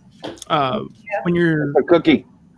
When you're doing that kind of layout where you're trying to do like cobblestones or like paved stuff or whatever, just remember that brick layouts always follow a uniform path in one direction, and then what makes them interlock is that they're irregular in the layers. So there's always they don't have to be like exact, and in fact if you're going for like a more natural look or like a hand paved kind of thing in Boston. Yeah, like some of them are like mathematically precise and they look amazing, and some of them are like straight up look like they just handed a blind guy a bunch of rocks and said walk down the street. This was definitely made by some like crack addicts on the street right here. Meg, you put an oil wash on that, it's gonna look dope. Yeah, that is correct. And that's the other dry brush it. That's another good thing to remember with this stuff too, because a dark wash on that to give it some grit, some grind. Any modeling technique, any painting style, anything you can do to one of your models, all those fancy cool things that you like trying on your models, or that you were afraid to try on your models, but you really want to see how it would look. Guess what? You got a reason to do that shit now. Paint that thing, dry brush it, and then exactly like Julio was saying, after you're ready to go, mix up an oil wash, slather it all over the place, practice, the way that you'd remove the material with a Q-tip, cotton bud, whatever. Like, play around. Like, this kind of stuff is a great way to learn stuff that you wanted to experiment with on your models, but you didn't want to take a chance on fucking them up. This is a fantastic way to figure that out. I've learned a lot. Random stuff with scenery that I didn't destroy my models doing. So I learned a lot of stuff from Phil. This is actually super interesting and like fun. Isn't it fun? What's really cool is when even before you've got it painted, you can start to kind of see that it looks like the thing. And the more abstract the project is, obviously, the more your eyes will kind of let themselves play tricks on you. Like if you're trying to make a mountain and it doesn't look like a mountain, you're gonna be kind of bummed. But it's supposed to look like a fucking dungeon floor. Like, as long as it's a grid, anything else you do is only gonna add interest. So play jazz, have fun. It will look cool. Play jazz. So yeah, that's several things you can do with a hunk of pink foam that interesting things happen, and including make a gigantic mess on your desk. So I think that was a lot of things, Phil. I know. I'm sorry. No. That it's a compliment. Like, wow. I learned so much in an hour and 47. Like, yeah. You wouldn't believe. It's crazy. I've got next stage we paint. Yes. I've got like 4 or 5 like giant, like at least 2 foot by 2 foot, if not like 4 by 2, 3 by 4 boards in my garage, just for different board games and stuff. And they're all like stacked with different scenery features and full of skulls and shit. Like, it just have fun. Throw things. I'm gonna go get some. Do it. So wait, you were talking about the elusive blue. The elusive blue. All right, what makes that cool? When we were carving, like Meg was putting the little like spider webby cracks into hers. I was doing like the little cracks along the edges of my tiles. Blue foam, unlike the pink foam. Remember how I was saying that if you're not careful with how you like drag your lines through the pink foam, it's going to distort, it's going to tear, maybe crack. Freddie's so fucking annoying. Straight creeping back there. Constantly in frame. The blue stuff, on the other hand, like you have to make kind of broad strokes when you're carving depressions into the pink stuff. It holds its shape, and as long as you don't break it when you're putting the stuff in there, it's going to stay looking that way, which is awesome. Mm-hmm. The cool thing about the blue stuff is that it's just as dense as the pink. You can draw on it, you can shape it, you can carve it, you can do anything you want to do to it. but there's just something about the way that stuff's made that you can like straight up just draw impressions onto it, and it looks perfect. And it holds it. It holds it. Like I've like if you've got a friend that can like actually draw nicely or whatever, if you draw, you want to try drawing an actual wall where you've got like rows of bricks of different thicknesses. Like if you're doing D&D, you're going for like kind of a medieval vibe. Bricks weren't uniform. They were baked in ovens in the neighborhood, usually right next to what they were building, and they were however big it came out of the oven, that was what they were using. So a lot of times you look at those older structures, there'll be like a real thick row of bricks, and then a not so thick row of bricks, and then another thick row of bricks, and then a really thin row of bricks, because those were kind of fucked up, but there were about 20 of them, so they figured out a way to fit them in. Like that's the way they built that stuff. So keeping it, I want to build an igloo. It makes it hard. It would be hard to carve that, but to draw it, like it's easy because you just draw it and it looks cool. And with the blue stuff, you could literally grab your ballpoint and draw it like a picture right on there, and it's gonna hold the impression. So you said that stuff is the higher R rating? I think so. The only place I've ever seen it sold on the open market was thanks Uda.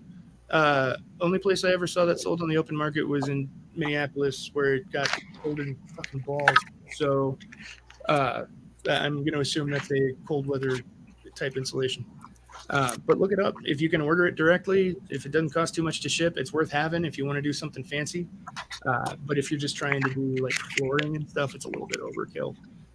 But I saw, if you look it up, like if you go poking around, you'll find guys who did like 3D dungeons or whatever, where they drew all the like cool like torches and doors and all that stuff into it. Like that's more work than I'd probably put into something like that.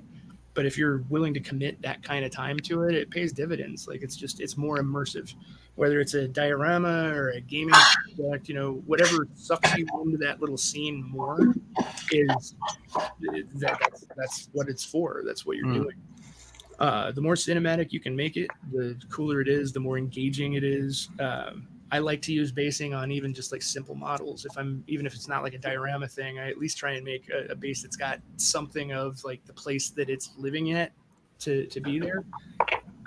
It just makes something for the model to interact with. It makes it feel more grounded. It's not just hanging out on a wood table somewhere. Anything you can do to add visual interest is awesome. It just makes the whole thing so much more interesting to look at. Worth trying. Yeah. Good stuff, though. I'm actually going to seal mine with Mod Podge right now. That's fine. If it's so Meg put in that works, eh? Yeah. So if you're working on it, we should really get black. We really should. Don't seal it yet. We'll get black tomorrow. Are you sure? Yeah. Get what? Because that's mixed with brown paint. I don't think it matters. Okay. No, I mean that's the thing with the acrylics. Like you could base with black for the obvious value of having your lowest tone be your darkest one, just because all acrylics are a little bit translucent. They let the color blow through. If you're trying to make something have the impression of depth, then the darker the shadow is, the deeper it looks. It's good for getting into cracks. That actually brings up something. When you're doing something that has repeating patterns like these things, especially stuff that has like grooves, when you seal it, it's going to make that obviously a little bit less deep. But you put on your first couple of coats of paint on this stuff, don't be afraid to water down that paint a little bit. Like you don't need to make like a wash out of it or anything.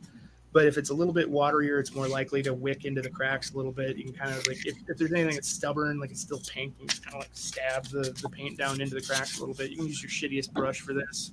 Like you can get like a 5-pack of like small house painting brushes for like $1.50. Like those are the ones you use for this stuff, because you destroy it by dry brushing, you destroy it by doing these irregular surfaces. So crappy brushes and scenery are a match made in heaven. So, but yeah, your first couple of passes, if you use the paint a little bit more watered down, it tends to kind of seep into stuff and give you a good base to build from. And after that, you can just go ahead and use your paint full strength or slightly watered down, whatever makes it comfortable to work with. Yep. Where'd Jay go? I'm here. She's just hosting. Phil just won't stop talking. I'm leaving. I'm waiting for paint. I'm waiting for paint to dry. I think So are you making us all watch paint dry? Andrew, that's cool. I like that. Yeah, it's a nice painting. It's pretty. So I think that I might actually like mini painting and like building these little bases and stuff more. Yeah, than dude.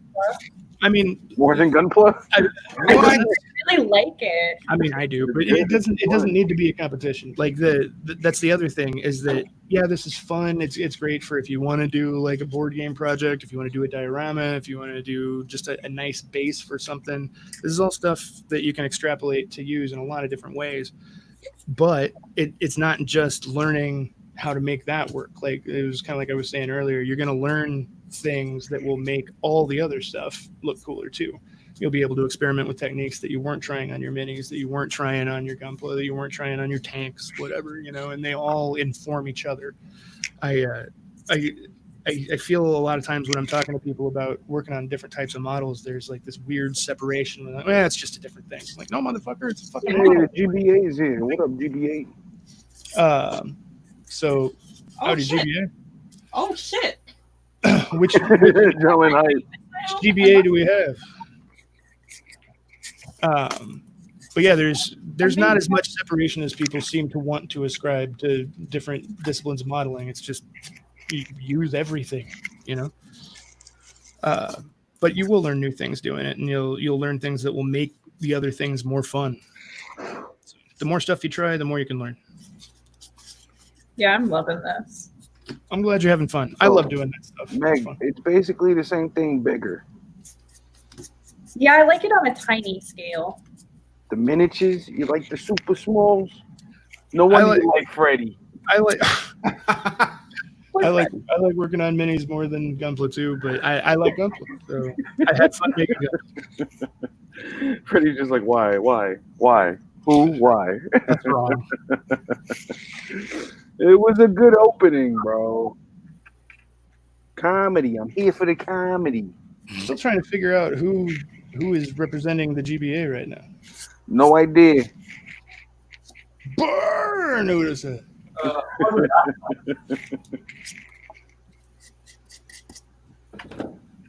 Andrew DeCourcy. I feel like I should know this name. I think it's easy, right? Is that easy? Okay, I thought that was his logo. I was unsure. He's probably both of them then.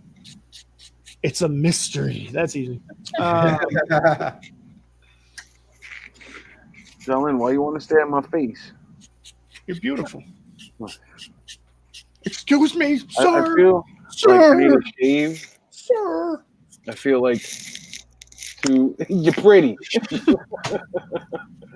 I feel like this is too much. Like I need to get rid of it. Shut up. Are you serious? That's a baby. You keep that fucking beard. It would have been longer, but I've been trimming. That's okay. You can trim. I'm just saying you're like approaching Gabe status at this point. You just gotta keep it going. Nah, his is a little longer. Running around. Oh, his beard is huge. I'm trying to make you feel better. He's more man than any of us. I haven't shaved since this whole quarantine started. Really? How does it make you feel? Did you have anything going before it started? Yeah, I had like a very thin beard. Okay. Yeah. I have like permanent puberty beard. I grow like this much and it just stops. It just kind of hangs out and mocks me. It's real shaggy around my ears for no reason. Like I'm just not a handsome man.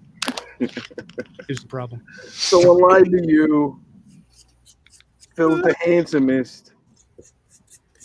Phil's the handsomest. I am the handsomest. It's true. Just a really, really shitty beard.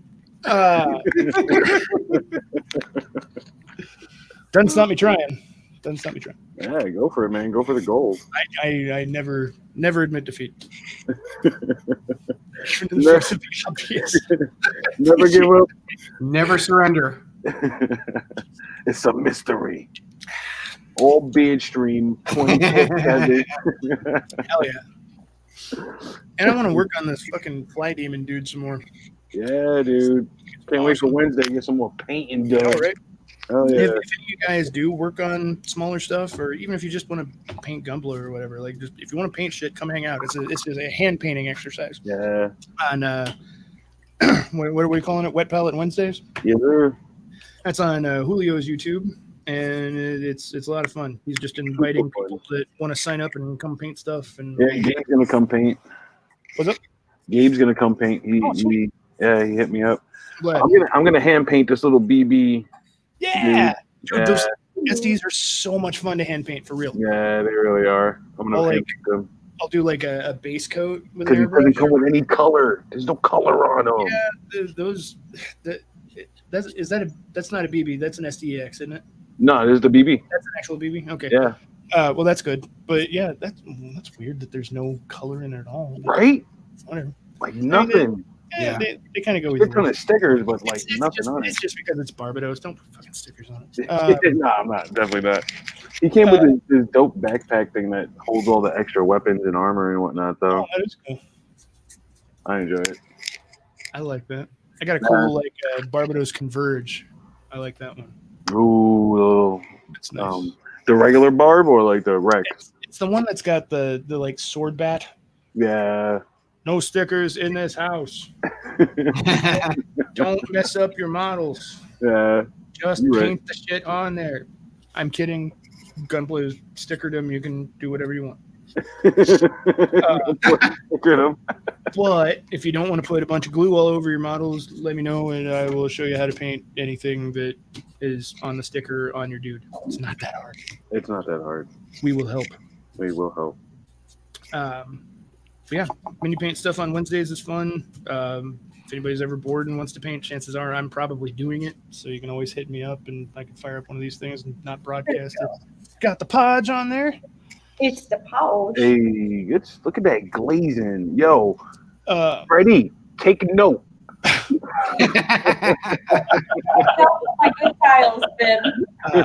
And I think it was Eric that was actually asking about whether or not it was okay to varnish foam.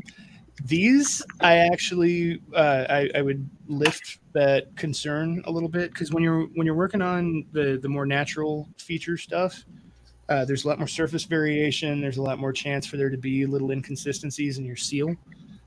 With these, it's pretty much a flush surface, and once you get it really sealed up, it's good. So and especially because these are usually going to be like a playing surface or whatever.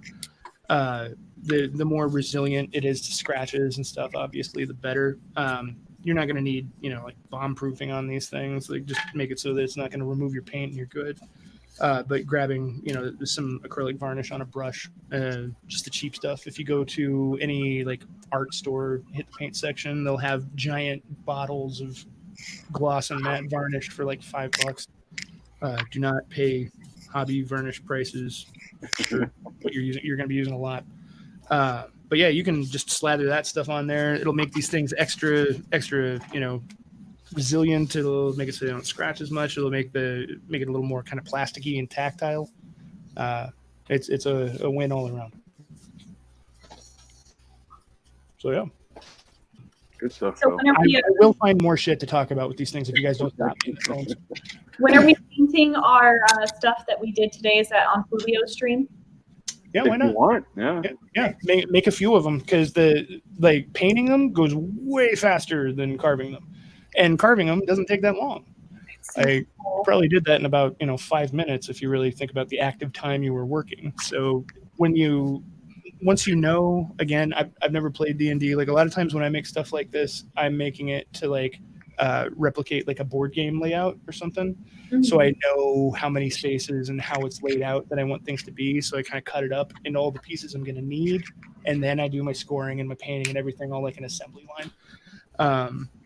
But if you're doing something for, say, like a dungeon layout where you don't know what everything's going to be, sometimes I think it's easier to kind of standardize it a little bit to where, like a corridor is represented by like a, 2x6 space, small room is X number of spaces, large room is X number of spaces. If you standardize everything out, just kind of cut it up into useful chunks of whatever foam you got laying around. Mm-hmm. It makes it so that you can assembly line stuff and still have enough stuff to pull from to be useful. Because I'd hate you to just make a few things and be like, oh shit, I need another one of those.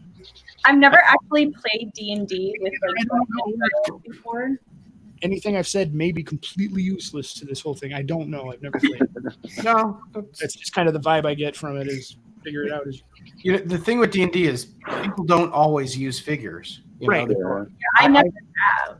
I played hundreds and hundreds of hours Yeah. with no figures at all. Okay. So most of the time when I've seen it played, there were no figures, but I've seen it Yeah. on TV where they're using them all the time. Yeah. Yeah, people started making boards and maps and puzzles. I can see it for like a fight scene or whatever. I don't think it would be all that useful for. I mean, it just kind of depends on how you're playing it. Like if it's like a tactical kind of thing where it matters who's standing next to what. Yeah, I know. And anyway, I think it would definitely be hard for us because like me and Jay play online, like through Discord. So I mean, that seems like the kind of thing that if there was a map in play, whoever's running it would probably have that generated anyway. Yeah, tell your DM to get some minis for y'all. Make a map. Have them put in the effort. Make it nice. I know we're thinking like the mini. What's going to suck you into the action more? A fucking, pixel blip or fucking this kick-ass foam dungeon you just made for a couple of months? Meg. This is my D&D dude. There's Oh, that's nice. Oh, that's cool. That's a cool one. I like that. Necromancer. Yeah, I know that one. That's slick. Come on. Get in there. There you go. Before Wednesday. Before Wednesday, before. you're setting up your desk so that we've got your camera on your workspace. I can't wait to get my new setup. And then I won't be in a prison cell. Jax, what were you gonna say? Oh, I was gonna say Dick. It's a bummer I was this gonna say, is a bit model, but anyway. Meg, when you play online, there's kind of a fun site called Roll20. Mhm. And Roll20 lets you build like all the dungeons, or you can do all your character sheet. Like it's got tools for all of the D&D stuff, and then that way you can share like maps and shit with your friends when you're playing online. Yeah, that makes sense. It's pretty quick. I think Jay might be our map maker. I don't know. I do make D&D. I do make maps. I am. If you scroll back early enough in my Instagram, you will find maps that I make. Or if you scroll up late enough, you can see some bitchin' foam ones she made. I'm just playing. Is John Lynn a dungeon master? Because I would not play.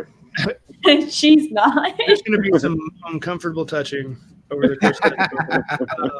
You encounter a cornfield full of butts. Oh, God, I know.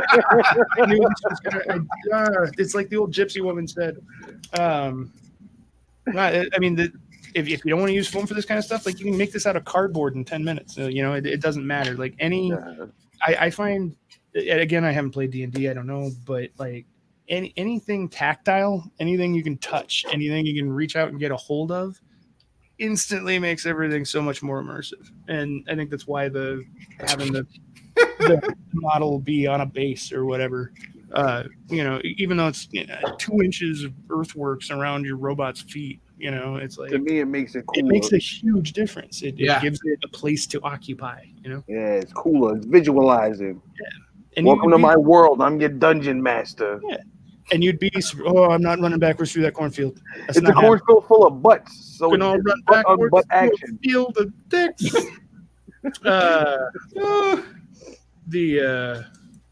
What is a good song? Anything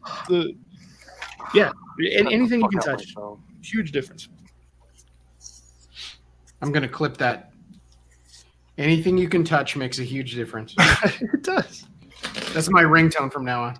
It's weird though. I mean, that's actually like mammal psychology. Like that's every mammal like reaches out to touch other things. It's a good touch. Every other mammal that reaches out, or every other mammal that lives, uses its sense of touch to like interact with everything. Like it's not just like I need to grab this thing.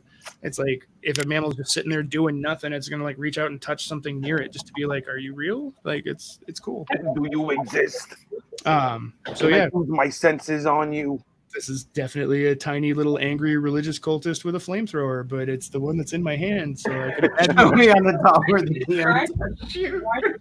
Would he be in a dungeon though? Do you guys think that this guy would be in a dungeon? I don't know. I'm You trying could to totally be in a dungeon. Yeah, robot in a dungeon. Who gives a shit? It's your dungeon. Wait a second. Why would a winged creature live underground? I mean, it's been trapped under there, and it's protecting its hoard. Have you seen Dragon Slayer? Yeah, have you seen Dragon Dragon Oh, Slayer. I got put on pause. Dragons with the cool fold-up wings, and they Yeah, walk that's through fair. the cave. That was cool as shit. That was cool as shit. Yeah, that came out when I was a kid, and it was bitching. That's so neat. No, dude, it rules. I think it's just it just came on Netflix. Really good. That was the most excited that anybody's ever sounded about watching Dragon Slayer. By the way, that's a little embarrassing that I just made that No, sound. Dragon Slayer. You're talking about not Dragon's Lair. Dragon Yeah, Slayer. Dragon Slayer. Yeah. Super awesome dragons in that. All like stop motion and superimposed and cool Showing off. puppets and radness. Baby dragons. Did you see the dragon episode of Rick and Morty? Oh man, it's so uncomfortable. Oh man, I got some bitches to Dax with Phil. we're on season 2 right now. You gotta watch the dragon episode, Phil. Oh, yeah, I haven't even seen the show. I hear it's good. You got a soul bond with a dragon. I don't think I like where we're going with this. It's so good. As you think it is. Just like Bubba Hotep level, or like where we at? It's around there. Not gonna lie, it's around there. Oh, okay, it's laughing baby. Oh, that is not the wife I want. Freddy, Freddy's just hanging on the couch, texting, looking slick. Looking real slick, bro. I'm just tired. Dude, it's okay. I just talked about foam for 3 hours. It's all right. It's okay. We like the fun. Now I'm playing Dragon Slayer clips on YouTube. It's so good. I forgot about this. It's really good. Uh-huh. And it's got a very young Peter McNichol. Oh, there's a wet child near you. Yep. Well, I kind of want to ask you guys if anybody knows what cartoon this is. It was when I was a kid, so I'm going to say Snorks. definitely not the Snorks. No, you're too young for the Snorks. It was about this group of kids that were from like present day, and then they traveled to some like medieval like fantasy land, and one of them became And one of them what? like a humanoid frog, right? But like they ended up. Yeah, it sounds like Dungeons and Dragons, the cartoon. Wait, there's But a that was, Yeah. but, Yeah, that, it is a but cartoon. that's older than you. That's older It than is. you. It's Yeah, way old. older. Yeah, I remember watching that when I was a kid on Saturday Was mornings. there like a portal that they could like open up to go Yeah. back home, and they finally found it, but then they didn't go because there was one guy that was still a frog? We talking I don't about know the about Dungeon that Master, who was a kind of tiny mutant man, I kind of don't like a know. Hold on. Dungeons. yeah, robe. I've been trying to search for this cartoon for years. Yeah, I think that's what it was. It sounds like D&D. I wonder if it's it. No. Man, I love that cartoon. Early 80s white guy, East guy. That took 2 fucking hours to do. Now I know about foam. Great. No, just like to detail out the legs. You got some stuff on the side I gotta paint up. But Oh my god! You guys are freaking Okay. wonderful. Thank you. It is the D&D cartoon. Oh yeah, I found the Toad character. Yeah. Oh my god. Oh yeah. The warrior got turned into a frog. Yes. That cartoon was on the air during the whole like satanic panic thing, so it wasn't on for very long. Like it didn't air for that. It was also really bad. It was also a sucky show. Between being really bad and everybody being convinced that it was going to turn their kid into a Judas Priest fan, it didn't last very long. Wait, But- it did turn me into a Judas Priest fan. I know, right? Who knew? It was on for 3 seasons. Yeah, and it No. was Yeah, 93. So Yeah, about 3 10 years before me. 83, 84, and 85. Meg is ageless. I don't know who's She's really a witch. Ageless. But there's only 27 episodes, so Yes, I'm the oldest in the group. I am I don't know, 71. Fairy tech. They had 8-episode seasons.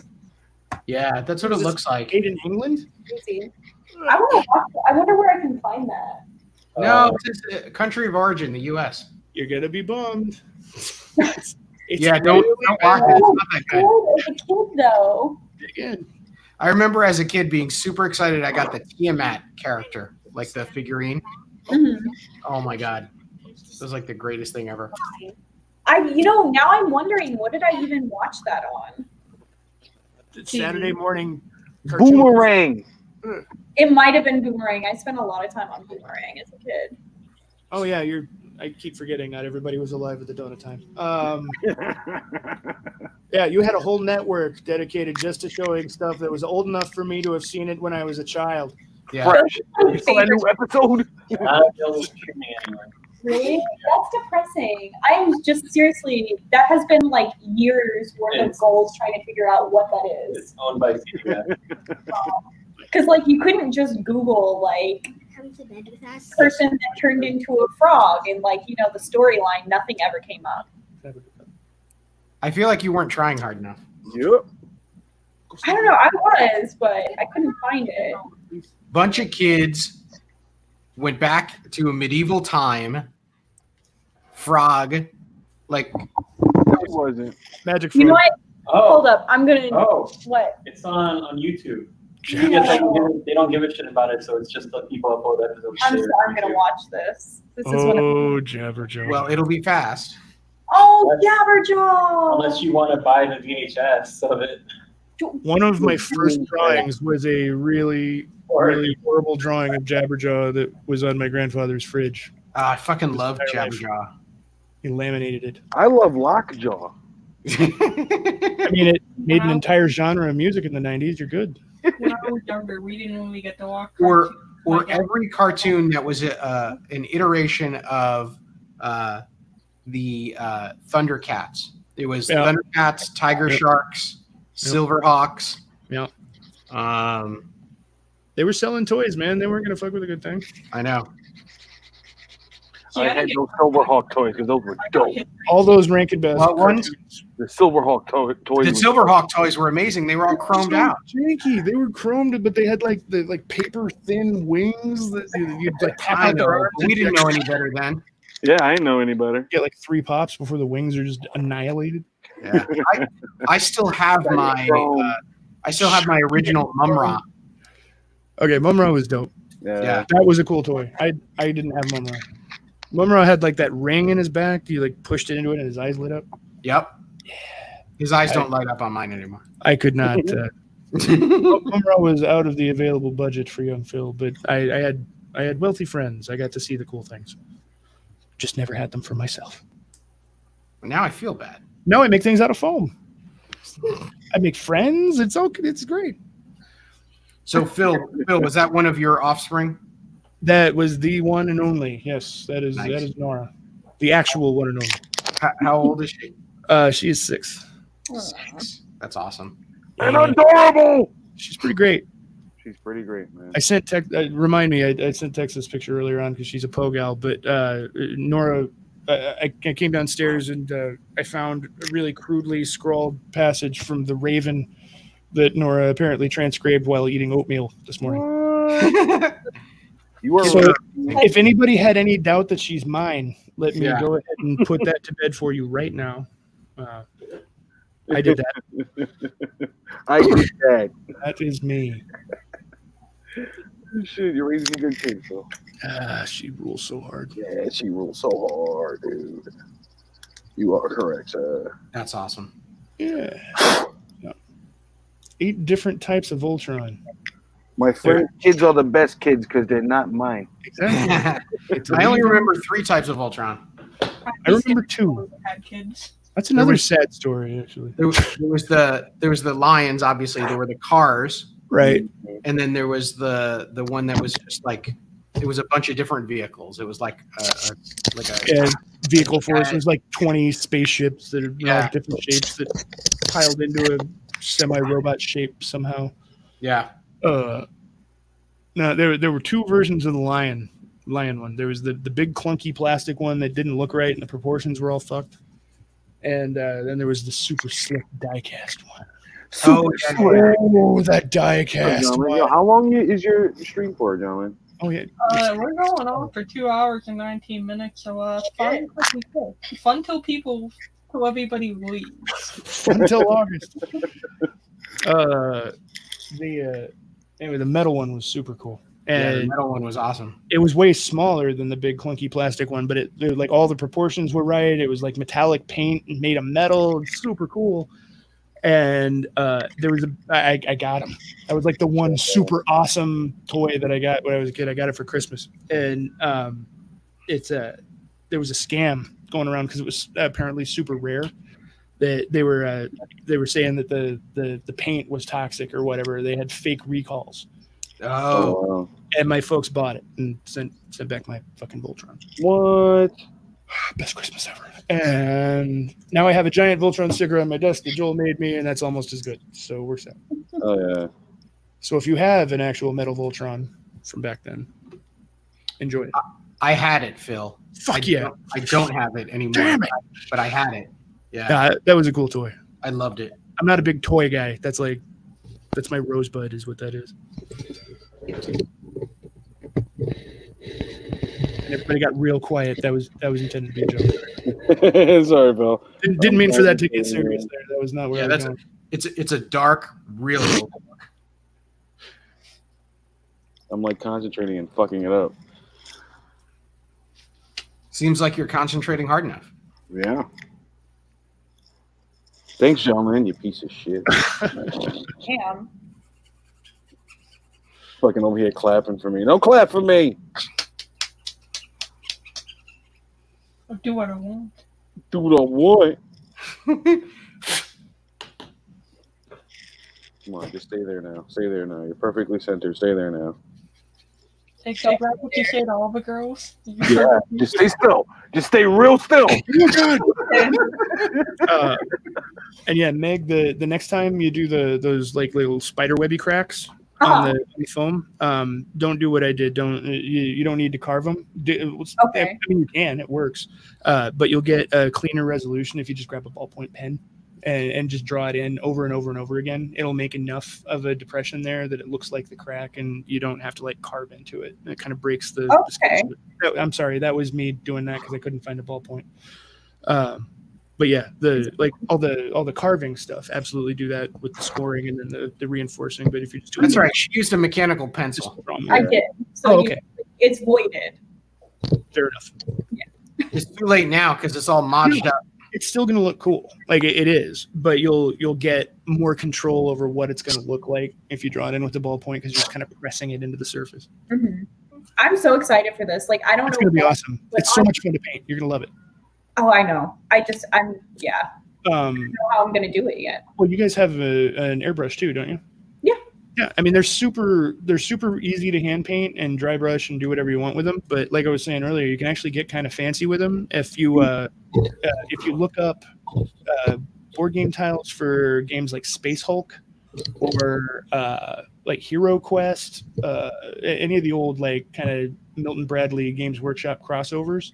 Mm-hmm. A lot of those had really cool lighting effects on them.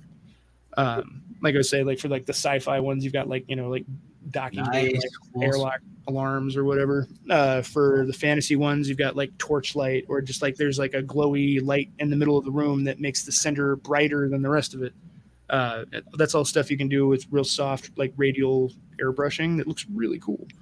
That is definitely something I need a tutorial on. No, it's seriously like it sounds crazy. You literally go like you just dry brush it, right? And then in the middle of the room, take the color that the room is and make it a brighter color like this for a minute. And then there's a lamp in the ceiling now making that area below it brighter. That's crazy. It looks really cool. I'm gonna try that. Yeah. I fucking love nerds. A whole bunch of nerds. I will go on about this stuff for just. Speak for yourself. I will speak for myself. All right, guys, I'm gonna get off because I'm in like heavy food coma since this thing started. So. Well, your tile looks cool. I look forward to seeing it painted. Let me You. see it as soon as you get to it. Yeah. Wednesday's cool. Yeah. Let's do it. Go later, Freddie. I love you, Freddie. Bye, guys. Freddie. See you guys. Have a good night. And then it was 4. And there's us. You guys are okay. Now time to really party. Hell yeah. Who got the booze? I do. Clearly. Who got the white women? I also. I do. Yeah. No, ain't got the white women. That is true. Yeah, that detail looks dope in there, though. I enjoy. I like the way it looks. More visually interesting. Visual interest. That's one Compared thing. to the other side, you know? Yeah. Yep. You gotta do it to the other side now. I like that. What about the third side? Is it? Oh, that side? Take it easy, Eric. Have a good night. Later. I Learned a lot. Have a good night. Oh my God, Jay, what are you doing? I'm gonna go play video games with my homeboy because I told him I would. All right. Aw. Who you playing with? My homeboy Damien. Okay. So Yeah, I was playing with Brian yesterday. just let me know. I probably don't have anything you have. Never mind. We can play PlayStation games together. I'm not good at the video games. I don't know. PlayStation video games, I have them. I have those also. I'm just not good at them. We can We'll figure play it out. them. I'll just get killed in Dark Souls a lot. It'll be fun. Yeah, you'll get better at it.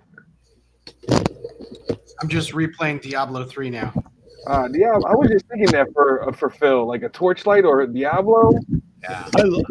I will play the shit out of both of those, actually. Yeah. I'm capable of playing things that are more difficult than point and click, but I get it.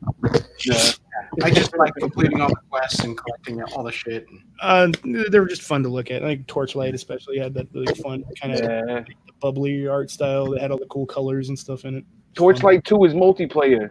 Is it? Yeah. And Torchlight 2 is fun as hell. Okay. Fun as hell. You guys should get Blood Bowl. Oh yeah, you were telling me because it's all like tactics based, I think, right? Yeah, I mean it's football with orcs and dwarves and shit. It's fun. Oh shit. Yeah. And you like beat the shit out of What's Hey, up, Manny. Manny? What you doing, Papa? What's going on? But yeah, Good stream. That's like a solid stream. yo, stop talking shit. Talking mad shit, gentlemen. Shit. Yo, I know that I got a fan from Australia. Yeah. And she loves John Lynn too. Like she's like, everybody on Mechanism, I like you two guys. Is it who I think it is? Who? Wait, we talked about Jess? What's going on? Hey, hello. Nah, There's only one girl in Australia, as far as I know, other than Taz's wife, and that's Jess. you got James's wife. You got Did he get married? I Craig's thought you wife. had a girlfriend. Craig's. I Yeah, don't know if I'm assuming it. James is his wife. Craig I has- do know everybody's Craig has the wife wives and the are more fans. girls on them. So Yeah. I don't know. So you just not paying attention, Phil. Those are just the only women that exist in Australia, as far as I know. There might be No, more. it's a watcher of Mechanism. Yeah, Get in the DMs. I want to know. I got you. Swap me Oh, those that's DMs, you. that Elite Dangerous though. That's a good game, man. That does look like a lot of fun. I love a good space sim. Yo. There hasn't been one in so long. Dudes found aliens finally in Nice. that game, and they like just hovered around them for mad long, Yep. trying to communicate with this shit. It was crazy. It was real crazy. I was like, We got wow, aliens. You're Yeah. not going to be able to do anything with them, but they're out there. you can't do a thing. Did I tell you about the best video game that I play? Was it- Hello Kitty Island Adventure. Viva Pinata. Okay, Gentlemen, play Dark Souls. you can do that. Yeah, we'll just get killed a lot. It'll be fun. I have it. I'm Yeah. terrible at video We'll games, get but I got. sat on by a giant fat demon. He'll be great. Yo, I'm still working on Skyrim. I'm only that's on the level jailer 4 demon. now in Skyrim. And he's a Yeah. piece of shit. You're not supposed to fight him when you first encounter him. I know, but nobody told me that.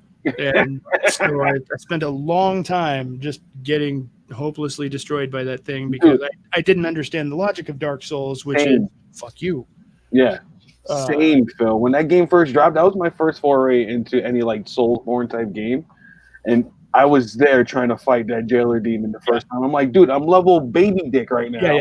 No, I got the double whammy where not only did I like fight the jailer for 3 days, and then finally like, oh my god, is this whole fucking game like this? And then as soon as you land on your first island, I like go left into fucking skeleton hell. Yeah. It's like get fucking killed immediately. It was like, I gotta get out of here. all right, sorry. See ya. Nah, I'll talk to you guys later. Good. See you, Julio. And member was free. That's true. And then it's time for Dax to go. Okay, it's pretty late most places. I'm just an idiot, so you know. Oh, I got to get up at 5:30. So. You're allowed. Yeah. All right, we'll call with the wraps. Good night, guys. This was a lot of fun. If you guys It's really great info. Hey, I hope it's useful. Have fun with it if you can. Yeah, I'll see you guys later. Take it easy, All bud. right. Bye. Bye. So is this the point where we start expressing like awkward but honest feelings for each other? Or, like, what are we doing at this point? Phil, I've always found you Okay. to be an interesting fellow. I'll stay ahead of you on that one. Don't worry about it. Yeah. I'm gonna go paint some miniatures because my computer's broken and I don't care anymore. I'm gonna probably go to bed. Cook at 1 o'clock. Okay. Typically, my streams don't do this well and they don't last this long. But hey, just to wrap it up, guys. Thank you for joining tonight. Thank you for hanging out for 2.5 hours. Good times. If you like this, subscribe. If you want to see what I do, go visit JP Whippers and more, where you can find a bunch of cool stuff like an art, resin creatures, jewelry, stickers, and much more. And I'll see you on Wednesday. Take it easy, guys. Have a good one. Don't get attacked by bear or bobcat. Don't do that.